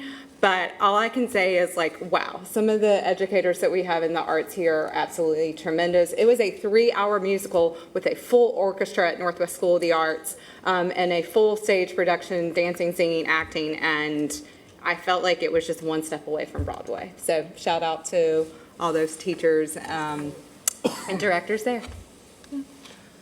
Vice Chair Rankin. First, I want to say thank you to everyone that showed up and that gave comments, and your voices are heard. It's great to see community engagement. I just want to let you know that we hear you. And shout out to the 5 remaining. Y'all did good. I also want to say thank you to McKerow Elementary, myself and Board Member Klein. We participated with, I think it was fifth graders. It was so really good to be able to engage with them and answer the questions. It was really a really good experience. So I appreciate them for inviting us to do that. I also want to thank Cochran Collegiate Academy for inviting me to meet with their Civic Engagement Club. Who's the student speaker tonight, Pledge Leadership, was a part of that group. Phenomenal group of young people. Really enjoyed the conversation I had with them. A couple of organizations, I want to thank the Hidden Valley OGs. They invited us from their cookout. It was really good. Had a great time, and some of them were here tonight. It was really good to see them here. And also, I want to thank the Hispanic Federation for meeting with me and having a great conversation around some of their advocacy and their legislative work. Also, it's National Assistant Principal Week. Thank you to all of our assistant principals for all the hard work that you do. You are phenomenal. You help make the schools go. Shout out to Mrs. Zarumba at Hopewell and Mr. Kevin Poirier with Charlotte, two people. I can't name everybody. But phenomenal job. Thank you to our APs and, of course, all of our staff in general. It's not last, but I do want to say, I want to give a shout out to the Hopewell headliners who also did a musical. I told them I would give them a shout out during the meeting. They did Mamma Mia. It was phenomenal. They are up for a Bloomy. Yes. So I just want to give them a shout out. Lillian Alamond is she's the theater teacher there. She's phenomenal. She just became nationally board certified a couple weeks ago. We were there at that presentation. Really good. And Mr. Van Osdal really supports, the principal there, really supports the theater and the arts there. Oh, sorry. I didn't know. She would ring the bell. You're already bursting my bubble, Vice Chair. Thank y'all. Board Member Easley, you can pick up where he left off. I guess I can pick up right where you left off, sir. I, too, was able to attend Hopewell's version of Mamma Mia, which was beyond outstanding. My highlight was my daughter is in chorus at Northwest School of Arts, and I was a theater geek my whole life. I was a thespian, and I got to bring her to her first theater production at Hopewell. So that was really, really exciting for me. Also, I want to shout out to our men's basketball at North Mech. They had a celebration of their two-peat for their championship this year, and so I was able to participate in that. And like so many other board members here, I was able to go to the What's Your E, which was really, really exciting to see and to participate in. So lots of amazing things going around our county and all of our different schools. Please, as a community member, we want you to reach out. And of course, the last thing I always mention, make sure that teachers, you take your spring break. The grading will be there, the planning will be there. That I need you to take your spring break because we need you to come back strong for the end of the year. And my heart goes out to all of you. I've been there, done that, and continue to. So please make sure you take time for yourself for spring break, and students as well. It's time for a refresh so that we can finish the year strong. So thank you. That's it. All right. I only have a couple of things. I can't remember where I've been. But I'll tell you the highlights. I know what day it is. The highlights are the What's Your event that was held yesterday. Yeah, that was yesterday. Shout out to Dr. Hill, Dr. Balknight, Rocky McGregor for pulling that event off. It was amazing, amazing, amazing. And it was amazing, particularly for me, in that it is a direct association with our goal for employed, enrolled, and enlisted. So it is awesome to see that come to fruition. Also in my travels, had the opportunity to attend the House Subcommittee on Education and Workforce, where they gave a shout out to Charlotte-Mecklenburg schools, particularly about our work in being advanced in the area of AI, how we are engaging the community and we're taking the right steps toward implementing AI policies. The last thing is thank you to all of the teachers, administrators, principals, counselors, law enforcement, I'm gonna name all the people, community advocates, community organizers, counselors, social workers, Librarians. Parents. It's Librarians Week, forgot about that. Parents that attended a conversation I had this past Saturday, I don't know, the days run together, about particularly surrounding what's happening with our black girls in the school system. It was an amazing, over 70 people showed up. I didn't think anybody was going to show up. It was an amazing conversation, and people are excited to collaborate and work together. Other than that, I hope everyone has a good spring break. Next, we have our last item of the evening is we have one action item. It is the recommended approval of superintendent's recommendation for 26-27 school calendar. Before the board acts, I turn to Superintendent Hill to introduce this item and make a recommendation. Thank you, Madam Chair. As you all know, the team has worked to bring forward a recommendation for the 26-27 school year in accordance with the current calendar law as well as school board policy. It is always a goal to bring the board a recommendation at least 15 months in advance of the next school year. So we have collected a lot of great information. We ask you to approve 3 calendars. The elephant in the room obviously is potential changes to calendar law. But at this time, the calendar that we've presented is in alignment with the current legislation. And if any changes are made, we will go back and revisit. All right, thank you. I turn to board member Shipp to make this motion. Yes, thank you, Madam Chair. I move to approve the 2026-2027 school calendar as recommended by the superintendent. Thank you. Second. Would you like to speak to your motion? I want to thank the superintendent, Dr. Hill, and all of her staff for their hard work on this calendar, and as we look forward to this for the coming school year. Thank you all. Second. All right, this motion has been properly moved and second. Is there any other discussion? Board Member Byers-Bailey. As much as I love this calendar, I am looking forward to a possibility of being able to amend it pending legislation approved by the state. All right, thank you. I believe we're ready for the questions. Are all those in favor by show of hands? Madam Clerk, is unanimous. There being no further business, and Board Member Monterey Duval has her purse in her lap, so she's ready. I will now adjourn this meeting.